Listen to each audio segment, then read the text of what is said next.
Announcement करनी थी और अनाउंसमेंट मतलब अपने को मिस नहीं करना है गाइस। सब लोग ध्यान से सुनो अनाउंसमेंट को अच्छे से, ठीक है? क्योंकि अब गाइस सबसे पहली चीज, ठीक है, रे ऑप्टिक्स अपना जो चैप्टर है वो कंप्लीट हुआ है, राइट? ठीक है, नहीं हैप्पी अनाउंसमेंट नहीं, नॉर्मल अनाउंसमेंट ये। रे ऑप्टिक्स अपना चैप्टर कंप्लीट हुआ है। इसकी क्वेश्चन सॉल्विंग मतलब अप्रोच कैसे करना है क्वेश्चंस को, वो बचा हुआ है, राइट? आपने देखा होगा एचसी वर्मा जो रे ऑप्टिक्स का है, रे ऑप्टिक्स का जो एचसी वर्मा है वो थोड़ा सा एडवांस लेवल टाइप का है, राइट? एडवांस लेवल का है। तो बेसिकली नीट वालों को एचसी वर्मा, ठीक है, एचसीवी का जो नीट लेवल है वो सिर्फ 50% है, मतलब 50% ही एचसी वर्मा आपको सॉल्व करना है। नीट वालों को ज्यादा करना नहीं है क्योंकि बहुत सारे क्वेश्चंस है, ठीक है, जो अच्छे अच्छे लेवल के होते हैं। एचसी वर्मा थोड़ा सा जेई एडवांस लेवल का है रे ऑप्टिक्स का। तो नीट वाले लोग मॉड्यूल सॉल्व कर लो, ठीक है? और जो लोग मतलब थोड़ा सा एम अच्छा हाई कर रहे हैं, जैसे एम्स वगैरह का कर रहे हैं, ठीक है, उनके लिए आप नॉर्मली कर सकते हो, ठीक है गाइस? तो ये हो गया रे ऑप्टिक्स, ठीक है। नीट वालों को, सब लोग को गाइस, क्योंकि कुछ लोगों ने मुझे जस्ट मेरा बात हुआ था, नीट वालों को और एक अपनी बुक परचेस करनी है, ठीक है? नीट वालों को और एक बुक परचेस करनी है, एडवांस वालों को नहीं, नीट वालों को बुक परचेस करनी है। मॉड्यूल्स भी बहुत अच्छे हैं, तो मॉड्यूल्स को तो आपको फॉलो करते रहना, मॉड्यूल्स के क्वेश्चंस आपको सॉल्व करते रहना, एलिमेंट्री इंटरमीडिएट जो भी जितने भी क्वेश्चंस होंगे वो करते रहना, ठीक है? बट उसके साथ साथ और एक बुक लेके रखनी है, अंदर अंदर अंदर अंदर क्वेश्चन करते रहोगे आप, ठीक है?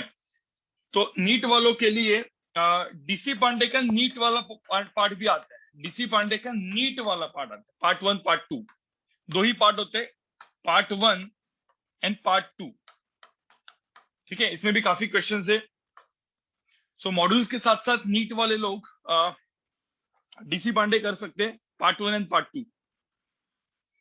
चेतन लिखा चलो कि आई यूरोडोव बाद में करेंगे गाइस। यूरोडोव के काफी सारे क्वेश्चंस तो हम लोग डीसी पांडे में है, मॉड्यूल्स में भी है कुछ कुछ क्वेश्चंस जो बचे हुए क्वेश्चंस होते हैं, ठीक है? आई यूरोडोव के कुछ ज्यादा काम के नहीं होते और वो एडवांस के लिए हम लोग यूज करते रहते, ठीक है? यूरोडोव गाइस अभी के लिए नीट वालों को डीसी पांडे का पार्ट 1 पार्ट 2 एक ही ऑब्जेक्टिव बुक आती है, ठीक है? ये ऑब्जेक्टिव डीसी पांडे ऐसा बुक आती है, ऑब्जेक्टिव, आप लोग देख लेना, मतलब मिल जाएगी आपको, ठीक है? या किसी कोई मुझे शेयर कर दो, मतलब कोई एक इमेज वगैरह भेज दो अमेजोन से, मैं ग्रुप में डाल दूंगा, ठीक है? तो रे ऑप्टिक्स, खास करके रे ऑप्टिक्स का मुझे क्या रखना है, एक क्वेश्चन सॉल्विंग सेशन रखना है, ठीक है? एक क्वेश्चन सॉल्विंग सेशन मुझे रखना है उस, ठीक है? ये क्वेश्चन सॉल्विंग सेशन के बाद आपको रे ऑप्टिक्स आप वापस आपको ट्राई मार सकते हो, ठीक है? एक्सी वर्मा से मॉड्यूल से आप कर सकते हो। थोड़े से जो अच्छे क्वेश्चंस बनते हैं गाइस, जो अच्छे क्वेश्चन रे ऑप्टिक्स के बनते हैं, वो क्रिटिकल एंगल एंड प्रिज्म पे बनते हैं, वो कभी कभी आपको नहीं आएंगे, ठीक है? नहीं आएंगे तो उसके ऊपर थोड़ा सा अभी आपका टाइम ज्यादा वेस्ट मत करो, नहीं आएंगे तो छोड़ देना, बाद में उसको अपने रफ टाइम पे सोचते रहना, ठीक है? हेलिडे रेसनिक वगैरह टाइप की बुक अभी करने की जरूरत नहीं है बिल्कुल, ठीक है? रेसनिक हेलिडे वगैरह पुराने जमाने में करते थे, अभी मतलब वो काफी इतना डेप्थ में पढ़ने की जरूरत नहीं है। थेरी आपको करनी है, थेरी आपको करनी है, तो जो जो थेरी जो होती है वो एचसी वर्मा से आप एचसी वर्मा से मत करो, थेरी जो है वो डीसी पांडे मॉड्यूल से करो, मॉड्यूल से डीसी पांडे से आपको फिजिक्स की थेरी पढ़ती रहनी है, ठीक है? एनसीईआरटी, वापस एनसीईआरटी बाद में आएगा, पिक्चर में अभी नहीं आएगा, एनसीईआरटी के ऊपर अभी ज्यादा फोकस मत करो, ठीक है? पढ़ने के कुछ तरीके मैं बताता हूँ गाइस, पढ़ने के कुछ तरीके मुझे बताओ। जब आप रिवीजन करते हो तो रिवीजन कहाँ से करते हो, मतलब जैसे लेक्चर हो गया उसके बाद रिवीजन कहाँ से करते हो, मतलब कैसे करते हो? हाँ, एक ध्यान में रखना, कभी भी ध्यान में रखना गाइस, रिवीजन हमेशा नोट्स से करने, नोट्स जो अपने क्लास के नोट्स बनाए हैं उससे ही रिवीजन करना है, या फिर थ्योरी पढ़नी या मॉडल्स की थ्योरी। तो मैं आपको वापस बताता हूँ, ठीक है? पहले क्या हो गया, आपने अपने लेक्चर में बैठ के आपका स्टेप 1, मैं आपको यहाँ पे स्टेप्स लिख रहा हूँ, स्टेप 1, ठीक है? अटेंड लेक्चर, अटेंड लेक्चर, कौन सा लेक्चर? लाइव लेक्चर, जो अपना अभी जैसे करंट चल रहा है, लाइव लेक्चर, किसी ने भी लाइव लेक्चर को मिस नहीं करना है, लाइव लेक्चर मिस करोगे तो भाई भुगतोगे बाद में। स्टेप 2, ठीक है, स्टेप 1 ये हो गया। Step 2, watch recording if you don't understand anything in the live lecture, ठीक है। तो मैं यहाँ पे लिखता हूँ वॉच रिकॉर्डिंग कब, only if you don't get the concept, only if you don't get the concept, ठीक है। On watch recording only if concepts are not clear, concepts are not clear, ठीक है, ध्यान में रखना। स्टेप 3, अब देखो स्टेप 1 एंड स्टेप 2 के अंदर कितना टाइम होना चाहिए, मतलब जैसे आपने आज का लाइव लेक्चर देख लिया, आपको समझ में नहीं आया, in one day next 24 hours में ये जो चीज होती है, ये स्टेप 1 टू स्टेप 2 24 आवर्स में होना चाहिए, 24 से ज्यादा नहीं। मतलब आज का लेक्चर आपको समझ में नहीं आया तो भाई जाके आज देख लेने का या कल तक देख लेने का, उससे ज्यादा हो गया तो आधा चीज तो आपका निकल जाएगा, ठीक है गाइस। अब और नहीं, ये अभी कुछ नहीं समझ में आया तो 2x स्पीड से देखने की जरूरत नहीं है, आराम से भी देख सकते हो। हाँ, कुछ लोगों को थोड़ा सा कुछ चीजें समझ में नहीं आती तो मतलब देखनी होती है, ठीक है। अब जो स्टेप 3 है गाइस, स्टेप 3 क्या है, सपोज आप कुछ क्वेश्चन सॉल्व कर रहे हो, क्वेश्चन सॉल्व कर रहे हो लेट्स से हफ्ते के बाद, आफ्टर 2 वीक्स के बाद, जैसे आपको वर्क एनर्जी पावर याद है, वर्क एनर्जी पावर, अब अपना सेंटर ऑफ मास कोलिजन चालू हो चुका है, right. Work energy power circular motion आप भूल गए होंगे, अभी थोड़े से तो भूल गए होंगे ना, क्वेश्चन सॉल्व करना चालू करोगे तो साला समझेगा ही नहीं कुछ, ठीक है। तो circular motion work energy power आप भूल गए होंगे, ठीक है। तो उस केस में अब आप रिवाइज करोगे नोट्स से, ठीक है। तो revise from notes, revise from notes, ठीक है, नोट्स मतलब क्लास नोट्स, ठीक है। एंड रीड, ठीक है, ब्रैकेट में लिखता हूं रीड मॉड्यूल्स, रीड मॉड्यूल्स, ठीक है, मॉड्यूल्स और डीसी पांडे, जिसके पास डीसी पांडे है, नहीं है तो खरीद लेना भाई। DC Pandey JEE Main JEE advance वाले लोग के लिए, जेई मेन जेई एडवांस वाले लोग के लिए अलग से डीसी पांडे के 5 वॉल्यूम्स है, वो ले लेना। नीट वाले के लिए ऑब्जेक्टिव जो बुक से पार्ट 1 पार्ट 2 वो लेना है आपको, ठीक है। रिवाइज फ्रॉम नोट्स, सपोज अब कुछ लोग क्या होते हैं पता है, जिन लोग का मेमोरी बेस बहुत ही कम रहता है, वो रिवाइज करते करते हर एक चीज भूल जाते हैं, मतलब रिवीजन में ही उनको याद नहीं आता क्यों आए। तो आपको यू कैन रिफर रिकॉर्डिंग्स, ठीक है। इन केस में if things are not clear then refer recording, ठीक है। बट रिकॉर्डिंग में ज्यादा टाइम वेस्ट नहीं करना है। ये जो रेफर रिकॉर्डिंग है ना, ये बहुत रेयर होना चाहिए, बहुत रेयर मतलब बहुत ही rare, otherwise you will waste time. आप क्वेश्चन की प्रैक्टिस नहीं करोगे, otherwise you will waste time just watching recording recording recording. भाई रिकॉर्डिंग ही देखते रहोगे तो क्वेश्चन सॉल्व कैसे करेंगे तुम लोग, राइट। प्रैक्टिस, अब यहां पे देखो, अब जब आप करोगे, ठीक है, रिवाइज कर लिया, उसके बाद प्रैक्टिस बहुत करनी है, क्वेश्चंस की प्रैक्टिस बहुत करनी है, ठीक है, क्वेश्चन की प्रैक्टिस बहुत करनी है। तो जो प्रैक्टिस होती है ना, वही आपको बेसिकली प्रैक्टिस क्वेश्चंस। अब मैं आपको बता रहा हूं हर टॉपिक के कितने क्वेश्चंस होने चाहिए। मैं आपको एक सिंपल सी बात बता दीजिए, हर टॉपिक के कितने क्वेश्चंस होने चाहिए जनरली। वो टॉपिक पर्टिकुलर टॉपिक बहुत अच्छा करने के लिए हर टॉपिक के अराउंड 200 क्वेश्चंस कर लो, अराउंड 200, 1000 नहीं करना है, हर अराउंड 200 क्वेश्चंस तो आपको करनी है जब टॉपिक सिखाया जाएगा। जैसे मैंने रे ऑप्टिक्स सिखाया, सब लोग यहाँ पे देखो, मैंने रे ऑप्टिक्स सिखा दिया। अब रे ऑप्टिक्स जब टॉपिक चल रहा है तब उसके एमसीक्यू सब्जेक्टिव ऑब्जेक्टिव सब कुछ मिला के, मतलब ऑब्जेक्टिव सब्जेक्टिव मिला के 200 क्वेश्चंस तो आपको करनी ही है। 200 क्वेश्चंस हो गया मतलब ऐसा बोल सकते हो आपका टॉपिक क्लियर हो गया। 1000 क्वेश्चंस तो आप करोगे बट द एंड 1-1.5 साल में आप 1000 क्वेश्चंस करोगे। बट बेसिकली टॉपिक मतलब चैप्टर, जैसे रे ऑप्टिक्स हो गया तो रे ऑप्टिक्स का एक अराउंड 200 क्वेश्चंस तो आपको मिनिमम करने हैं। 200 क्वेश्चंस होने के बाद, अब 200 क्वेश्चंस आप जब करोगे, ठीक है, तो मुझे बताओ, अब प्रैक्टिस क्वेश्चन इतना लिख रही है, अब ब्रैकेट में यहाँ पे लिख देता हूँ, ठीक है। और इसका एक ये भी कर लेना आप लोग बाद में, ठीक है। ईच चैप्टर अराउंड कितने क्वेश्चंस, 200 क्वेश्चंस आपको सॉल्व करने हैं, ठीक है। अब 200 क्वेश्चंस में से आपको मैं बता रहा हूं सिंपल लेवल के कितने होने चाहिए, सिंपल लेवल के लेवल 1 के क्वेश्चन कितने होने चाहिए, ठीक है। इस 200 में से 100 क्वेश्चंस सिंपल लेवल, ठीक है। एक अराउंड 60 क्वेश्चंस पकड़ लो, 60 questions medium level and 40 questions. अब यहाँ पे देखो 40 क्वेश्चंस यहाँ पे ये मैं एडवांस वालों के लिए लिख रहा हूँ, जेई एडवांस। ठीक है, अब जो लोग नीट वाले हैं उनको ये 40 क्वेश्चंस भी आप नॉर्मल लेवल पे करोगे। आप लोग पूरे के पूरे सारे के सारे जो क्वेश्चंस है 200 क्वेश्चंस नॉर्मल मतलब नीट लेवल पे, तो नीट वालों के लिए जो 40 क्वेश्चंस होंगे वो जेई मेन के अच्छे लेवल के क्वेश्चंस होंगे। देखो, आपको जेई एडवांस के लेवल पे नहीं जाना है नीट वालों को, जेई मेन के मीडियम या डिफिकल्ट लेवल पे जाना है बस नीट वालों को। ठीक है, बट जेई एडवांस वालों के लिए 40 क्वेश्चन जो होते हैं ना, जेई एडवांस जो मैंने लिखा है यहाँ पे, ये DC Pandey subjective level 2, HC Verma complete, ठीक है, डीसी पांडे लेवल 2, फिर उसके बाद मॉड्यूल्स का अपना जो अच्छे अच्छे क्वेश्चंस है वो, समझ में आ रहा है? अराउंड 40 क्वेश्चंस तो करने, समझ में आ रहा है? मतलब 100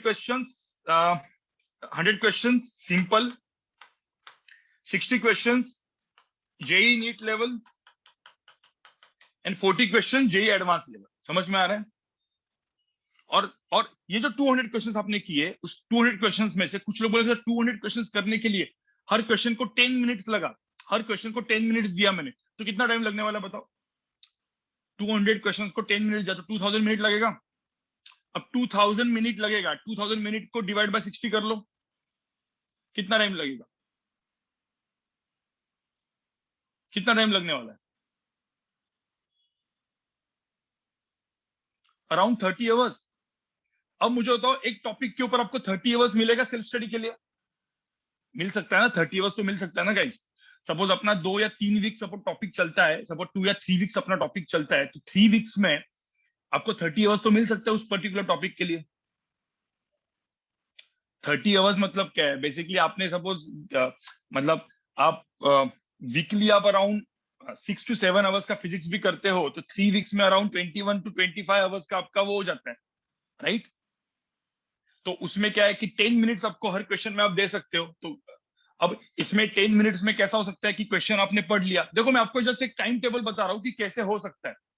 तो एक टारगेट रखो कि every chapter you should solve 200 questions at least. अब कुछ लोग जो होंगे जो आप में से इनको टॉप करना होता है, वो 200 की जगह 300 क्वेश्चंस करेगा, राइट? जिसका कैपेसिटी 200 का नहीं है, वो एटलीस्ट 100 तो क्वेश्चंस करो, बराबर?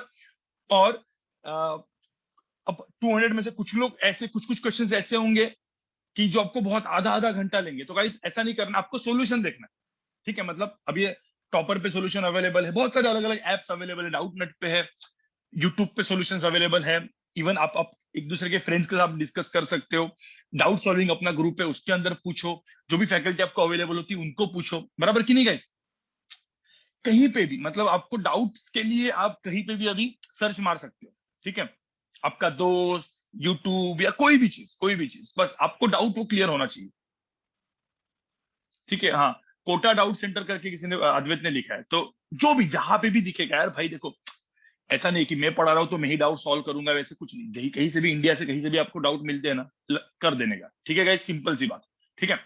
तो इसके लिए 200 क्वेश्चंस, एटलीस्ट 100 क्वेश्चन खुद से सॉल्व करने हैं, 100 क्वेश्चन सेल्फ, एंड 100 क्वेश्चन आप नहीं समझ रहे तो सॉल्यूशन देख के हिंट लेके वापस करना है। समझ में आ रहा है? सॉल्यूशन लो, हिंट लो, वापस करो, सॉल्यूशन लो, हिंट लो, वापस करो। बस ज्यादा मैं आपको वापस बताऊं, ज्यादा वीडियो रिकॉर्डिंग देखनी है क्या? ज्यादा गाइस वीडियो रिकॉर्डिंग देखनी है? नहीं, don't watch recordings guys, recording नहीं देखनी है, ठीक है? आपको क्या करना है, लेक्चर अटेंड करने हैं, उसके बाद ही 24 आवर्स में रिकॉर्डिंग देख के उसका लेक्चर समझ जाने हैं, नोट्स बनाने हैं, always always revise from notes, क्योंकि रिवाइज नोट्स से जब आप करते हो तो आपको हार्डली 15-20 मिनट्स लगता है एक पूरा टॉपिक रिवाइज करने को। फट फट फट फट देख लिया, पूरा टॉपिक रिवाइज हो गया, क्वेश्चन सॉल्व करना चालू किया, 2 घंटे क्वेश्चन सॉल्व कर दे। समझ में? वही आप वीडियो देखोगे तो 2 घंटा सिर्फ आपको रिकॉर्डिंग देखने के लिए जाएगा, बराबर कि नहीं भाई? पूरा का पूरा 2 घंटा तो सिर्फ वो वीडियो रिकॉर्डिंग में ही जाएगा। फिर वो प्रैक्टिस कितना करते हो आप? आधे घंटे की प्रैक्टिस करते हो, और फिर बोलोगे यार क्वेश्चन सॉल्व नहीं हो रहे अपने। नहीं, सिंपल सी बात, ठीक है? बाद में जाके जब एंड में आप शॉर्ट नोट्स बनाओगे, ठीक है, एंड में तो एकदम एंड में, मतलब एक टोटल एक पूरा अपना 1 साल पूरा फिजिक्स खत्म होने के बाद जब 30 चैप्टर्स आएंगे ना, तो शॉर्ट नोट्स बनाओगे, और आपको पता है पूरा का पूरा फिजिक्स 30 चैप्टर्स का 3 घंटे में रिवाइज करोगे। कितने घंटे में? 3 घंटे अपन ने बैठे फिजिक्स का वो नोट्स, आपका जो रिवीजन वाला जो नोट्स होगा एक अलग से, वन शॉट रिवीजन जो हम लोग करने वाले बाद में, तो वन शॉट रिवीजन का एक पूरा का पूरा बुक बनेगा, खट खट खट कर दिया, काम खत्म। 3 घंटे में रिवीजन हो गया, फिर कर लो 10-15 घंटे की क्वेश्चन सॉल्विंग। समझ में आया? इस तरीके से आपको अप्रोच करना है, ठीक है। और कल किसी को मैंने एक चीज बताया था फोन पे, वो आपको भी फॉलो करनी है। कभी कभी क्या करने का पता है, आपका जो वेस्ट टाइम होता है, वेस्ट टाइम, अब ये इतना तो लिख दो आप लोग, इतना तो आप लोग पहले इतना लिख दो, क्या इसका एक स्क्रीनशॉट ले लो, इसका स्क्रीनशॉट ले लो, इसका स्क्रीनशॉट ले लो गाइस, ठीक है। इसने तो लिख भी दिया, स्क्रीनशॉट लेके रखो। अब कुछ लोग अब कुछ लोग देखो, ये भी चीज आप कर सकते हो गाइस, जो मैं भी आपको यहाँ पे बताने वाला हूँ।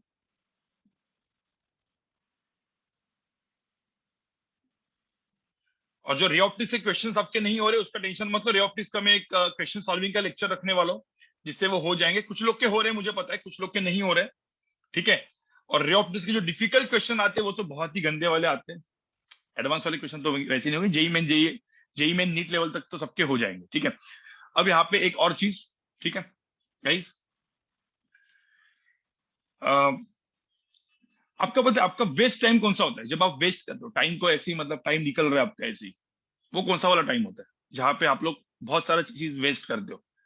जैसे मतलब मैं आपको बताऊं वेस्ट टाइम क्या होता है। सुबह उठने के बाद आप ब्रश कर रहे हो, ठीक है, खा रहे हो, शॉवर ले रहे हो, कहीं पे भी ये जो टाइम होता है, या फिर घर में बहुत सारे लोग आए हुए, आप ऐसे ही बैठे हुए हो, ठीक है।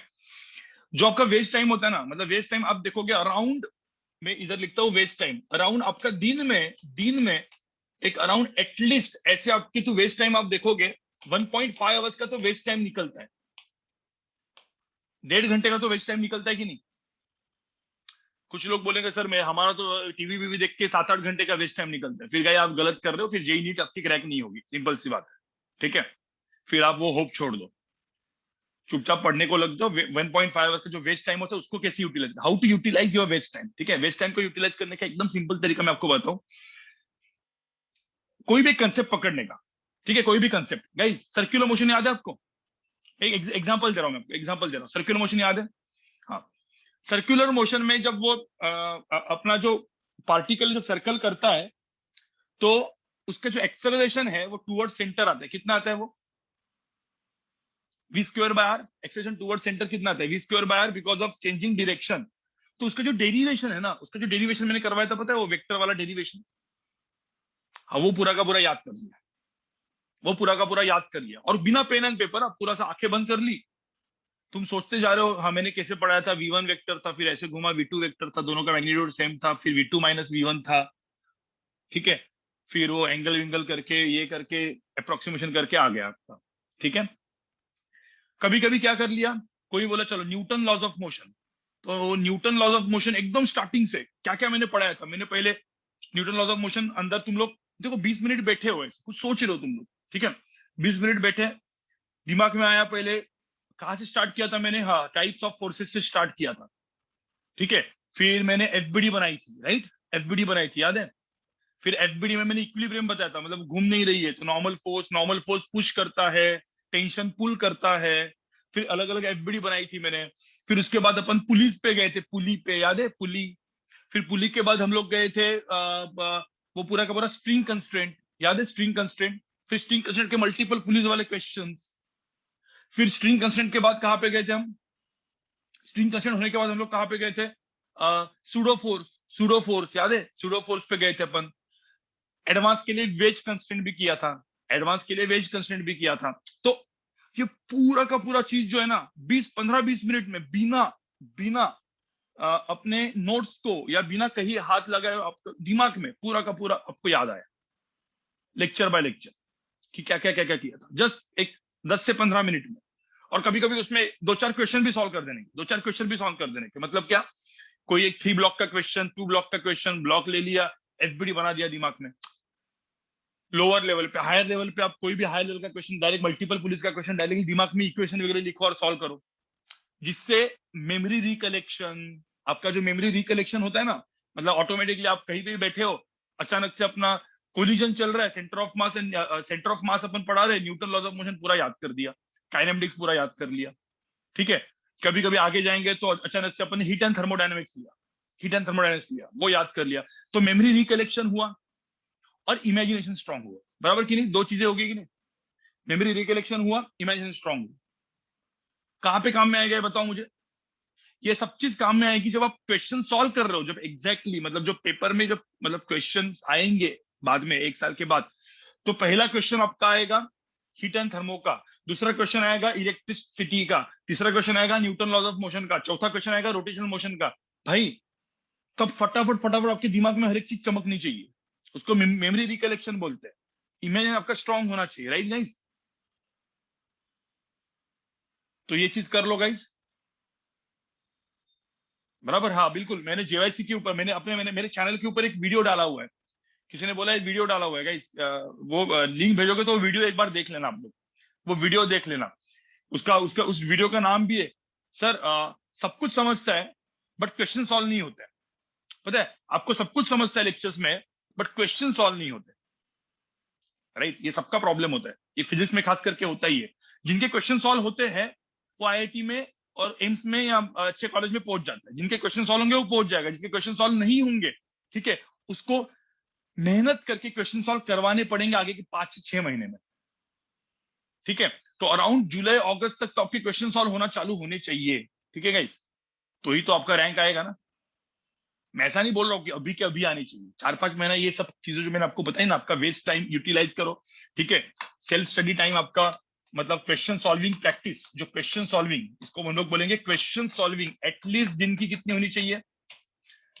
देखो question solving at least, question solving apart from your revision ये वो सिर्फ क्वेश्चन सॉल्विंग दिन की अराउंड 6 आवर्स तो होनी चाहिए, 6 आवर्स तो होनी चाहिए, 6 आवर्स आपकी क्वेश्चन सॉल्विंग होनी चाहिए दिन की, डेली, ठीक है।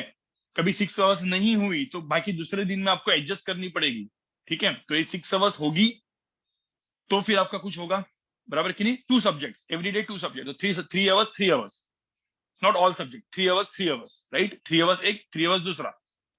उसके साथ साथ गाइस आपको क्या करना है, 50%, जैसे आप लोग फिजिक्स पढ़ रहे हो, ठीक है, अब फिजिक्स पढ़ रहे हो 3 आवर्स, तो आपको मैंने एक चीज आप हमेशा बोली थी 1.5 आवर्स क्या करने का, 1.5 hours current topic, this is current topic. And 1.5 hours जो बाकी बचा हुआ 1.5 घंटा है उसमें क्या करने का, ओल्ड टॉपिक। ओल्ड टॉपिक में मतलब क्या, 6-7 टॉपिक हुए, रैंडमली 2-3 टॉपिक पकड़ो। ओल्ड टॉपिक्स में रैंडमली 2 से 3 टॉपिक पकड़ने का, 3 टॉपिक पकड़ने का, हर एक के 10-10 क्वेश्चन पकड़ने के, सॉल्व कर देने के, ठीक है। चाहिए तो ओल्ड टॉपिक सपोज आपने कोई भी 2 पकड़े तो 2 पकड़, ओल्ड टॉपिक पकड़ने के बाद हमेशा रिवीजन मत करो, हमेशा रिवीजन नोट्स रिवीजन करने गए तो हमेशा आप रिवीजन करने गए तो क्या हो जाएगा, रिवीजन में आपका 1 घंटा चला जाएगा, बराबर कि नहीं? अब रिवीजन में हमेशा आपका 1 घंटा जा रहा है और फिर आप क्वेश्चंस करने के लिए वापस आधे घंटे के क्वेश्चंस करोगे, टाइम वेस्ट नहीं। हाँ, एक आध टॉपिक आपने बहुत टाइम पहले छुआ हुआ है तो ठीक है, रिवीजन कर दिया आपने, आपके कब टाइम, कौन से टाइम में, वेस्ट टाइम में कर दो ना। ये जो वेस्ट टाइम है ना उसके अंदर रिवीजन कर लो। क्वेश्चन सॉल्विंग का टाइम क्यों वेस्ट कर रहे हो? Don't waste your question solving का time, don't waste your question solving का टाइम, उसमें क्वेश्चन ही सॉल्व करने हैं। आपके वेस्ट टाइम में आपको रिवीजन करना है, लेट्स से आपको Newton laws of motion, work energy power करना था, अपना वेस्ट टाइम में आप रिवीजन कर लो, ठीक है। ब्रश करते करते कोई आपकी रिवीजन, अब बुक लेके जाओ, बुक लेके जाके रिवीजन कर लो, ब्रश कर रहे हो या कुछ ऐसी दे, तो वेस्ट टाइम में आपको जो भी आपका रिवीजन करना है वेस्ट टाइम में करना है। क्वेश्चन सॉल्विंग में क्वेश्चन सॉल्विंग, खत्म बात, ठीक है। मैंने बोला ना self study question solving should be 6 hours. ये मैं आपको क्यों बता रहा हूं अभी, अच्छा रैंक प्रोड्यूस करने के लिए, ठीक है। सानी का पूछ रहे थे थेरी एंड वेट, गाइस अभी आप नीट वाले हो, जेई मेन वाले हो या जेई एडवांस वाले हो, सिर्फ क्वेश्चन सॉल्विंग करनी है, थेरी अपन बाद में करेंगे, फिजिक्स में खास करके थेरी अपन बाद में करेंगे। तो अभी एनसीईआरटी से कोई भी थेरी रटनी नहीं है, कुछ भी नहीं करना है। जब मैं आपको बताऊंगा तब उसके ऊपर थेरी पढ़नी, उसके सारे सारे वो बनाने, पॉइंट्स बनाने, लेकिन बाद में। समझ में आ रहा है? चलो, सो इतना ही मैंने बता दिया, ठीक है। अब एडवांस के लिए थोड़ा सा एक स्टेप ऊपर आपको करना पड़ेगा गाइस, एडवांस के लिए थोड़ा सा ऊपर एक वो करना पड़ेगा। हाँ, और इस आजकल गाइस गाइस गाइस एक सिंपल सिंपल सिंपल चीज, अच्छा हुआ नील ने बोला, गाइस आजकल जो डैट आ रही है ना, डैट थोड़ी डिफिकल्ट नहीं चाहिए आपको डैट, ठीक है। तो डैट डिफिकल्टी है, टेंशन मतलब, that is like your practice, ठीक है। आपकी जो डैट है वो थोड़ी सी प्रैक्टिस के लिए ले लो, थोड़ा डिफिकल्ट है गाइस, थोड़ा सा डिफिकल्ट बना रहे हैं हम लोग, ठीक है। ये क्यों बना रहे हैं कि जो डैट के क्वेश्चंस होंगे ना वो आप एज अ प्रैक्टिस क्वेश्चंस करवा दो, और रे ऑप्टिक्स का तो मैंने काफी अच्छा खासा डिफिकल्ट बना के रखा था। तो अब ऐसा मत समझो कि मैंने इतना पढ़ा है और फिर सर क्वेश्चन सॉल्व नहीं हो रहे डैट के, कोई दिक्कत नहीं, ठीक है। क्वेश्चन थोड़े से अच्छे लेवल के ही है, ठीक है। तो उससे उससे कुछ टेंशन मत लेना। चलो आगे बढ़ते हैं guys. So let's start. Okay, बस आज का ज्ञान इतना काफी है, आगे बढ़ते हैं। अब बीएम शर्मा का बुक अच्छा है, लेकिन डीसी पांडे पहले फॉलो करते हैं। बीएम शर्मा सिंगेज का भी अच्छा बुक है, लेकिन अभी स्टार्ट करते हैं हम लोग गाइस। ओके, तो मुझे पहले तो बताओ निगेटिव मास, निगेटिव मास का कंसेप्ट सबको याद है उस दिन जो मैंने पढ़ाया था। अब निगेटिव मास का कंसेप्ट थोड़ा सा बाद में करते हैं। Let's start with linear momentum. अब लीनियर मोमेंटम क्या है, कैसा है, उसके लिए पहले मुझे बताओ मैंने सेंटर ऑफ मास का कोऑर्डिनेट क्या बोला था। How to find the centre of mass का कोऑर्डिनेट। कोई भी सपोज मुझे कोई भी सपोज सब जगह पे अलग अलग जगह पे मासेस रखे हुए हैं। So position vector of centre of mass, देखो position vector of centre of mass क्या होता था, R centre of mass. Position vector of centre of mass क्या होता है, नहीं एक्स वाई जेड नहीं लिखते अपन, डायरेक्टली वेक्टर फॉर्म में लिखते हैं। m1r1 plus m2r2 plus m3r3, ठीक है, dot dot dot dot divide by क्या m1 plus m2 plus m3 plus dot dot dot, right, ठीक है। आपको पता है आप डिफरेंशिएट करते हो। अब मुझे एक बात बताओ, आप डिफरेंशिएट करते हो किसी की चीजों, सपोज मुझे एक बात बताओ, वेलोसिटी जो होती है, मतलब मेरे को वेक्टर के फॉर्म में लिखना होगा, ठीक है। अब वेक्टर के फॉर्म में मैं कुछ चीजें लिखूं, तो position vector of centre of mass r centre of mass होता है, ठीक है। तो ये आर सेंटर ऑफ मास है, इसको मैं डिफरेंशिएट करता हूं तो क्या मिलेगा, dr बाई dt। तो मुझे क्या मिलता है, what is dr by dt, dr vector by dt क्या होता है, dx by dt dy by dt क्या होता है, वेलोसिटी होता है ना। So this becomes what, velocity of centre of मास की नहीं, बताओ मुझे। मतलब बेसिकली ऐसा पकड़ लो, एक मेरा एक्स वाई जेड एक्सिस है, जो भी है, ठीक है, जेड एक्सिस है। अब यहाँ पे मैंने एक पॉइंट ले लिया, ये पॉइंट ये मेरा आर वेक्टर है, ठीक है। और यहां से यहाँ पे ये जा रहा है इस तरीके से, तो मुझे तो ये वेलोसिटी वेक्टर क्या आएगा, how to find velocity vector. So velocity vector v vector is nothing but what, dr by dt। What is acceleration vector? How to find acceleration vector? Acceleration vector is dv by dt। समझ में आ रहा है क्या, याद आया कि नहीं आपको ये, जो अपन ds by dt लिखते थे, ना यार। v को हम लोग क्या लिखते थे, अरे v को हम लोग ds by dt लिखते थे। मैं बस s के जगह, अब s डिस्प्लेसमेंट होती है, मैं s की जगह r लिख दिया यार, r इज पोजीशन वेक्टर, ठीक है। ये समझ में आया, ठीक है, ये आपको याद है थोड़ा सा। अब हम लोग क्या करेंगे, ये मेरा फॉर्मूला है, राइट, ये मेरा पोजीशन, देखो ये मेरा सेंटर ऑफ मास का formula, this is how you find the centre of mass of the system. Centre of मास ऐसा फाइंड आउट करते हैं, ये देखा है अपन, राइट। अब इसको डिफरेंशिएट किया तो पता है m1 m2 सबको डिफरेंशिएट नहीं करेंगे, सिर्फ dr dr2। देखो जो मैं सर्कल कर रहा हूँ इनको डिफरेंशिएट होने वाला है, ये सब डिफरेंशिएट होगा। तो यहाँ पे मुझे बताओ क्या मिलेगा, dr by dt, इसको डिफरेंशिएट किया with respect to time t, तो dr by dt क्या था, velocity of centre of mass. तो ये हो गया मेरा velocity of centre of mass. Centre of mass का वेलोसिटी क्या हो गया, m1, r1 को डिफरेंशिएट किया तो v1 वेक्टर हो गया, इसको डिफरेंशिएट किया तो v2 वेक्टर हो गया, इसको डिफरेंशिएट किया आगे वाले को तो m3 v3 वेक्टर हो गया, plus dot dot dot dot होगा, डिवाइड बाय क्या होगा, m1 plus m2 plus m3। क्या आपको समझ में आ रहा है क्या, फॉर्मूला बन गया देखो अपना। मतलब पिछले लेक्चर में मैंने क्या बताया था, पिछले लेक्चर में मैंने एकदम सिंपल सी चीज बताई कि मैंने सेंटर ऑफ मास, मतलब एक 1 2 3 अलग अलग पॉइंट्स लिखे हुए हैं, तो उसका सेंटर ऑफ मास कैसे फाइंड आउट करना है वो किया। अब मैंने क्या किया, सपोज सारे पॉइंट्स मूव कर रहे हैं अलग अलग इसमें, तो सेंटर ऑफ मास का वेलोसिटी भी अपन ने फाइंड आउट कर दिया। अब डिफरेंशिएट करो गाइस, इसको डिफरेंशिएट करो, इसको बोलते हैं डेरिवेटिव। इसको डेरिवेटिव ले लिया और ब्रैकेट में मैंने डाल दिया dr बाई dt का मतलब होता है भाई वेलोसिटी v1 v वेक्टर। इसको वापस डेरिवेटिव कर लो, इसका भी डेरिवेटिव कर लो, क्या होगा, अब मैंने अभी जस्ट बताया डीवी अपॉन डीटी को क्या बोलते हैं? एक्सेलरेशन बोलते हैं कि नहीं? एक्सेलरेशन बोलते हैं। तो वेलोसिटी ऑफ सेंटर ऑफ मास यहाँ पे क्या बन गया? दूसरे कलर में लिखता हूं, acceleration of centre of mass. v1 m1 a1 vector हो गया, v2 m2 a2 वेक्टर हो गया, v3 m3 v3 वेक्टर हो गया। ठीक है, तो ऐसा करते करते चलेगा। डिवाइड बाय, देखो दो फॉर्मूले अपने को मिल गए। इन फॉर्मूला को भी अपन कुछ क्वेश्चंस आने वाले इसके ऊपर, पहले आप लिख दो ये सब। ठीक हो, मैंने और दो फॉर्मूले बना दिए, गलत कि नहीं? मतलब position vector of centre of mass ये था, इससे velocity of centre of mass मिल गया, acceleration of centre of mass भी मिल गया। हाँ, मास कांस्टेंट नहीं होता तो भाई यूवी रूल लगाना पड़ता सिद्धेश। जैसे यहाँ पे मास कांस्टेंट नहीं होता तो यूवी रूल लगाना पड़ता, अभी मास कांस्टेंट है, ज्यादा दिमाग मत लगाओ। ठीक है, अब यहाँ पे देखो इतना ही कर लो, इधर उधर के क्वेश्चन मत पूछो। सबको समझ में आया ये चीज? सबको समझ में आया?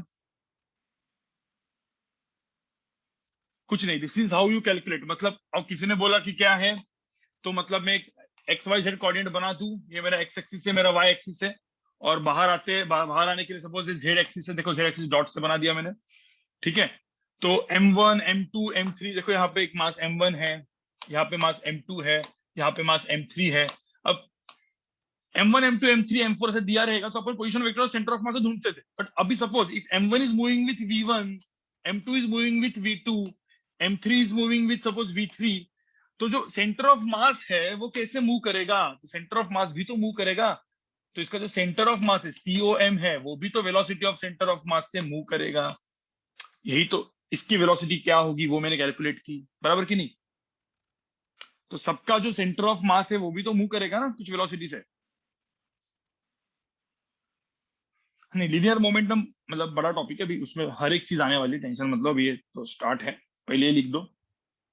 This is how the centre of mass moves. Centre of मास इस तरीके से मूव करता है गाइस।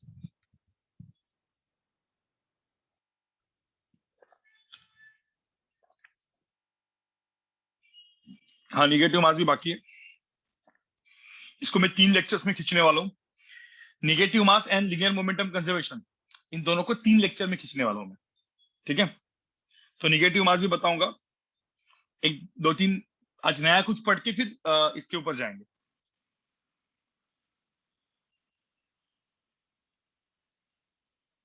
मैं जो इंटीग्रेशन वाला पार्ट है, इंटीग्रेशन वाला पार्ट सेंटर ऑफ मास का जो मैंने छोड़ा था, वो अगले लेक्चर में लूंगा मैं। ठीक है, क्योंकि मैंने सोचा कि 3 लेक्चर में इसको आज 3 लेक्चर्स में डिवाइड करेंगे।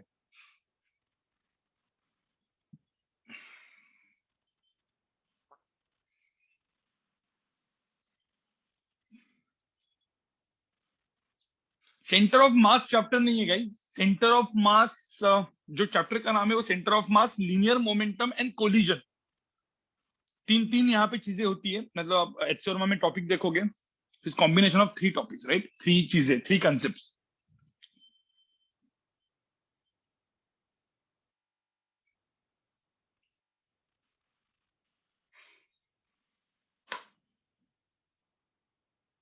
चलो आगे बढ़े गाइस, आगे बढ़े।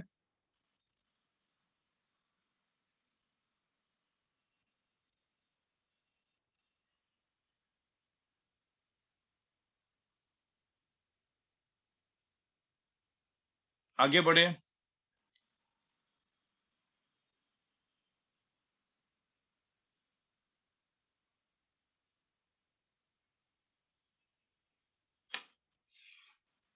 बाद में सिद्धेश, तेरा जो क्वेश्चन है उसका आंसर अभी नहीं, क्वेश्चंस आएंगे। चलो हम लोग आगे बढ़ते गाइस।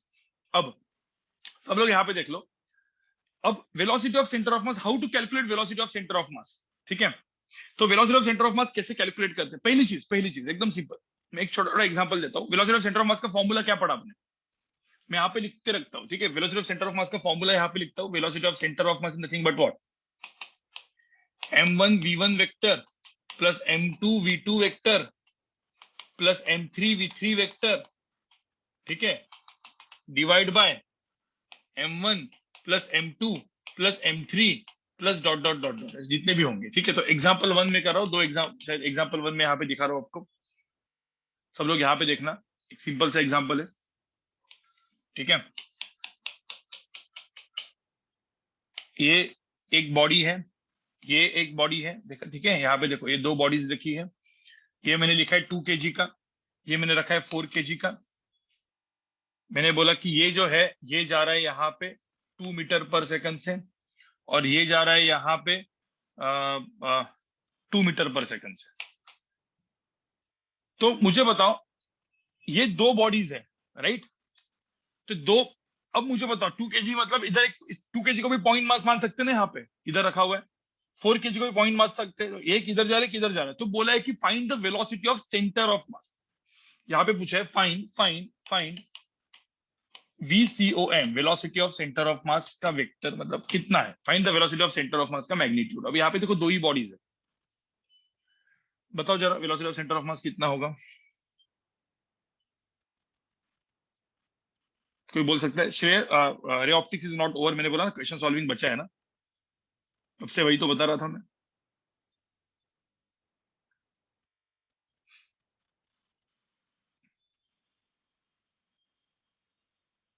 कितना आंसर कितना है इसका वो बताओ, इसका आंसर कितना है?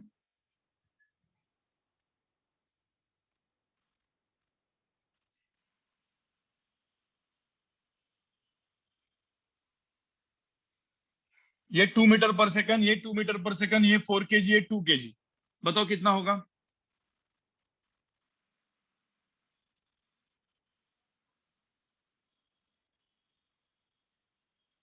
ठीक है चलो, अब यहाँ पे मुझे बताओ how to find velocity of centre of mass. Now velocity of centre of mass, if you want to find velocity of centre of mass, अब यहाँ पे पहले फॉर्मूला लिख देते हैं। Velocity of centre of mass का फॉर्मूला क्या होगा?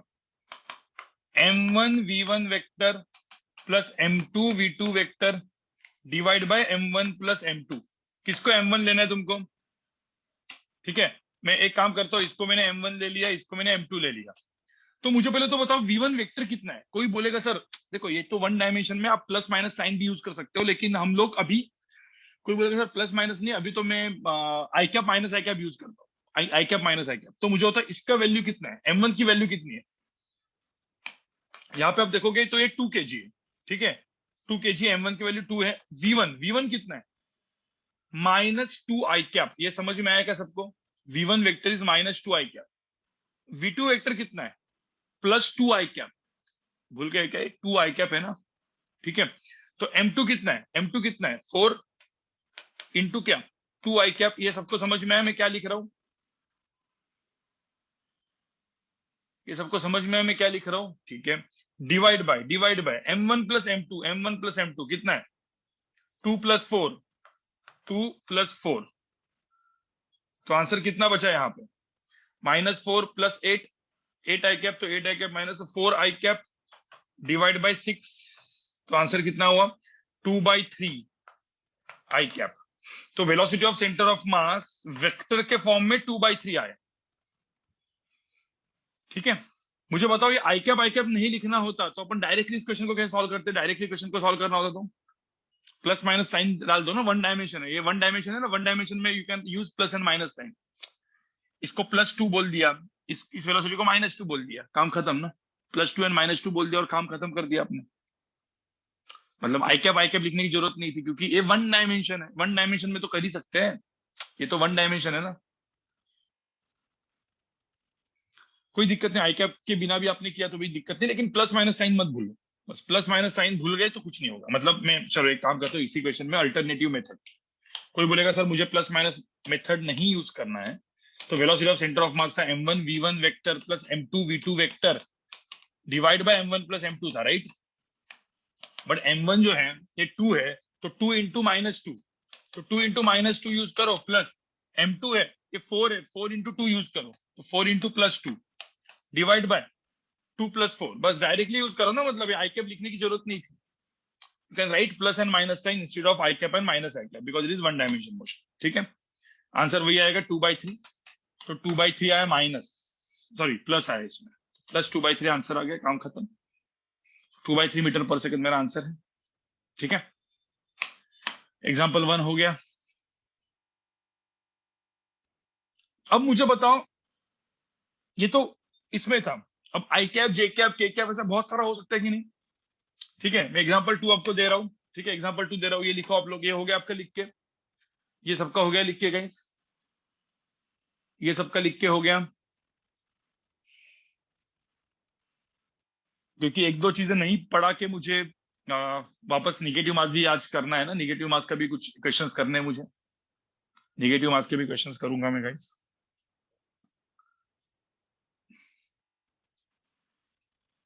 हाँ डेसिमल में भी लिख सकते हो, कोई दिक्कत नहीं, ठीक है। एग्जाम्पल 2, एग्जाम्पल 2, ठीक है। सब लोग यहाँ पे देखो, सब लोग यहाँ पे देखो, एग्जाम्पल 2 देखो।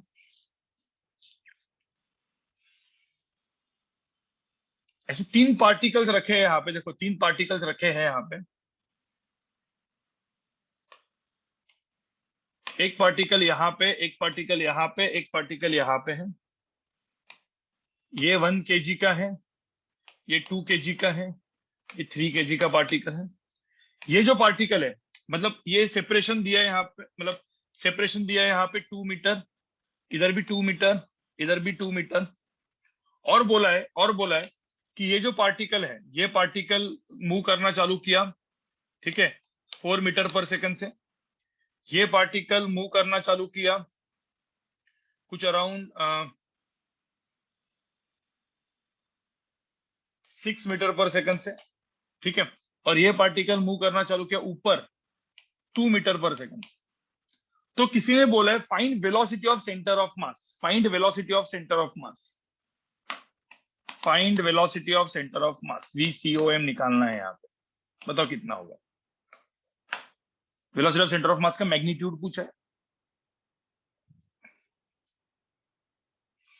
क्या velocity of centre of mass पूछा है, बताओ।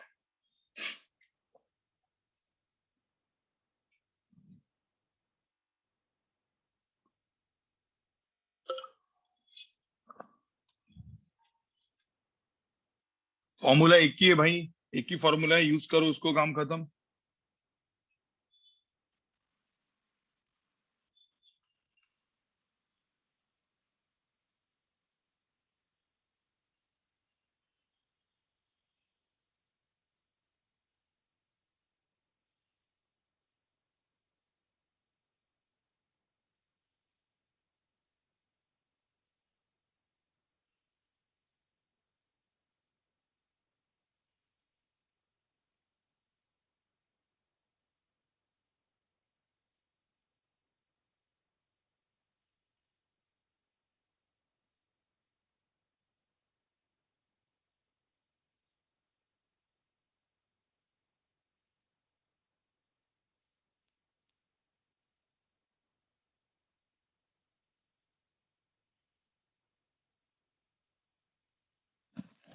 आंसर आया क्या आपका?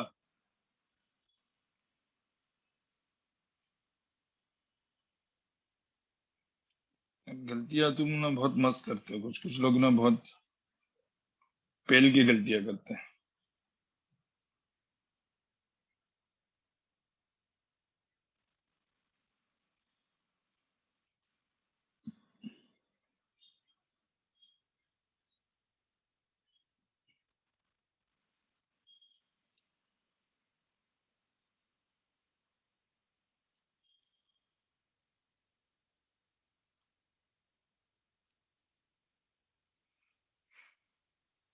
चलो गाइस, अब मुझे बताओ यहाँ पे कैसे करोगे, इस क्वेश्चन को कैसे सॉल्व करोगे? कोई मुझे बताओ, ये 2 देखो 1 kg 3 kg 2 kg कैसे सॉल्व करोगे इसको? अपन ने क्या कर लिया, देखो इसको हर एक को M1 M2 M3 दे दो, ये M1 है, ये M2 है, ये M3 है, ठीक है। अब मुझे बताओ यहाँ पे पहले पहले तो मुझे बताओ V1 वेक्टर कितना है, V1 वेक्टर कितना है यहाँ पे, V1 वेक्टर कितना है, M1 है तो V1 वेक्टर कितना है, -4 i cap, -4 i cap. V2 vector कितना है, ऊपर जा रहा है ना V2 वेक्टर, तो V2 वेक्टर कितना है 2 j कैप। देखो ये j कैप है भाई, ऊपर जो along y axis j cap होता है ना, ठीक है। और ये क्या है, V3 वेक्टर कितना है, V3 वेक्टर जो है वो कितना है 6 i कैप, 6 i कैप, ठीक है। तो अब ध्यान में रखना, यहाँ पे आई कैप जे कैप लिखने की जरूरत पड़ी, मुझे करना ही पड़ा, और कुछ ऑप्शन नहीं था अपने पास, ठीक है। तो अब यहाँ पे आप velocity of centre of mass calculate करोगे, तो M1 V1, ठीक है, M1 V1 plus M2 V2, formula वही है अपना, plus M3 V3 divide by m1 plus m2 plus m3, काम खत्म हो गया। अब m1 v1 कितना है 1, तो 1 इंटू -4 आई कैप प्लस m2 कितना है 2 इंटू 2 जे कैप, ठीक है, ये ध्यान में रखना, प्लस m3 कितना है 3 into 6 I cap, divide by 1 plus 2 plus 3, 1 plus 2 plus 3। सबको समझ में आया क्या ये चीज? तो 18 माइनस 4 इज 14 आई कैप, ठीक है, 14 I cap plus 4 J cap divide by 6, ये मेरा आंसर है। ये हो गया मेरा velocity of centre of mass. मुझे यहाँ पे बताओ एक चीज, क्या आपने सेंटर ऑफ मास का पोजीशन फाइंड आउट किया? क्या ये 2 मीटर 2 मीटर 2 मीटर दिया था मैंने, उसका कुछ काम आया क्या अपने को? भाई सेंटर ऑफ मास का पोजीशन फाइंड आउट करने की जरूरत नहीं थी। हाँ, ये क्वेश्चन आ सकता है कि सेंटर ऑफ मास कहाँ पे, वो भी ढूंढो, और वेलोसिटी ऑफ सेंटर ऑफ मास ढूंढो। तो फिर अपन कैसे करते? फिर आपको पता ना m1 x1 plus m2 x2 plus m3 x3 divide by m1, दो अलग अलग क्वेश्चन बनते फिर। तो centre of x coordinate of centre of mass, y coordinate centre of mass find out करो, जो मैंने होमवर्क दिया था, ठीक है, x and y find out करो, ठीक है। तो सेंटर ऑफ मास, लेकिन इसके लिए जरूरत नहीं है ना भाई, इसके लिए जरूरत थोड़ी है। वेलोसिटी ऑफ सेंटर ऑफ मास निकालने के लिए उसकी जरूरत थी नहीं, तो वेलोसिटी ऑफ सेंटर ऑफ मास आप डायरेक्टली भी कैलकुलेट करते हो। ये कुछ ऐसे आएगा, जो भी यहाँ पे दिखा है, कुछ सेंटर ऑफ मास सपोज मैंने यहाँ पे पकड़ा, जो आपको कैलकुलेट करना पड़ेगा अलग से, एक्स एंड वाई कोऑर्डिनेट अलग से कैलकुलेट करना पड़ेगा, ठीक है, फिर ये करना पड़ेगा आपको, ठीक है। बट यहाँ पे आई कैप जे कैप में आंसर आएगा, मतलब सेंटर ऑफ मास कुछ ऐसे ही जाएगा, ठीक है। जो यहाँ पे आप देखोगे तो 7 बाय, मतलब किसी ने बोला कि ये वेक्टर कितना है, तो मैं यहाँ पे डायरेक्ट लिखता हूँ 7/3 आई कैप प्लस यहाँ पे क्या 2/3 जे कैप, बराबर कि नहीं, ऐसा कुछ।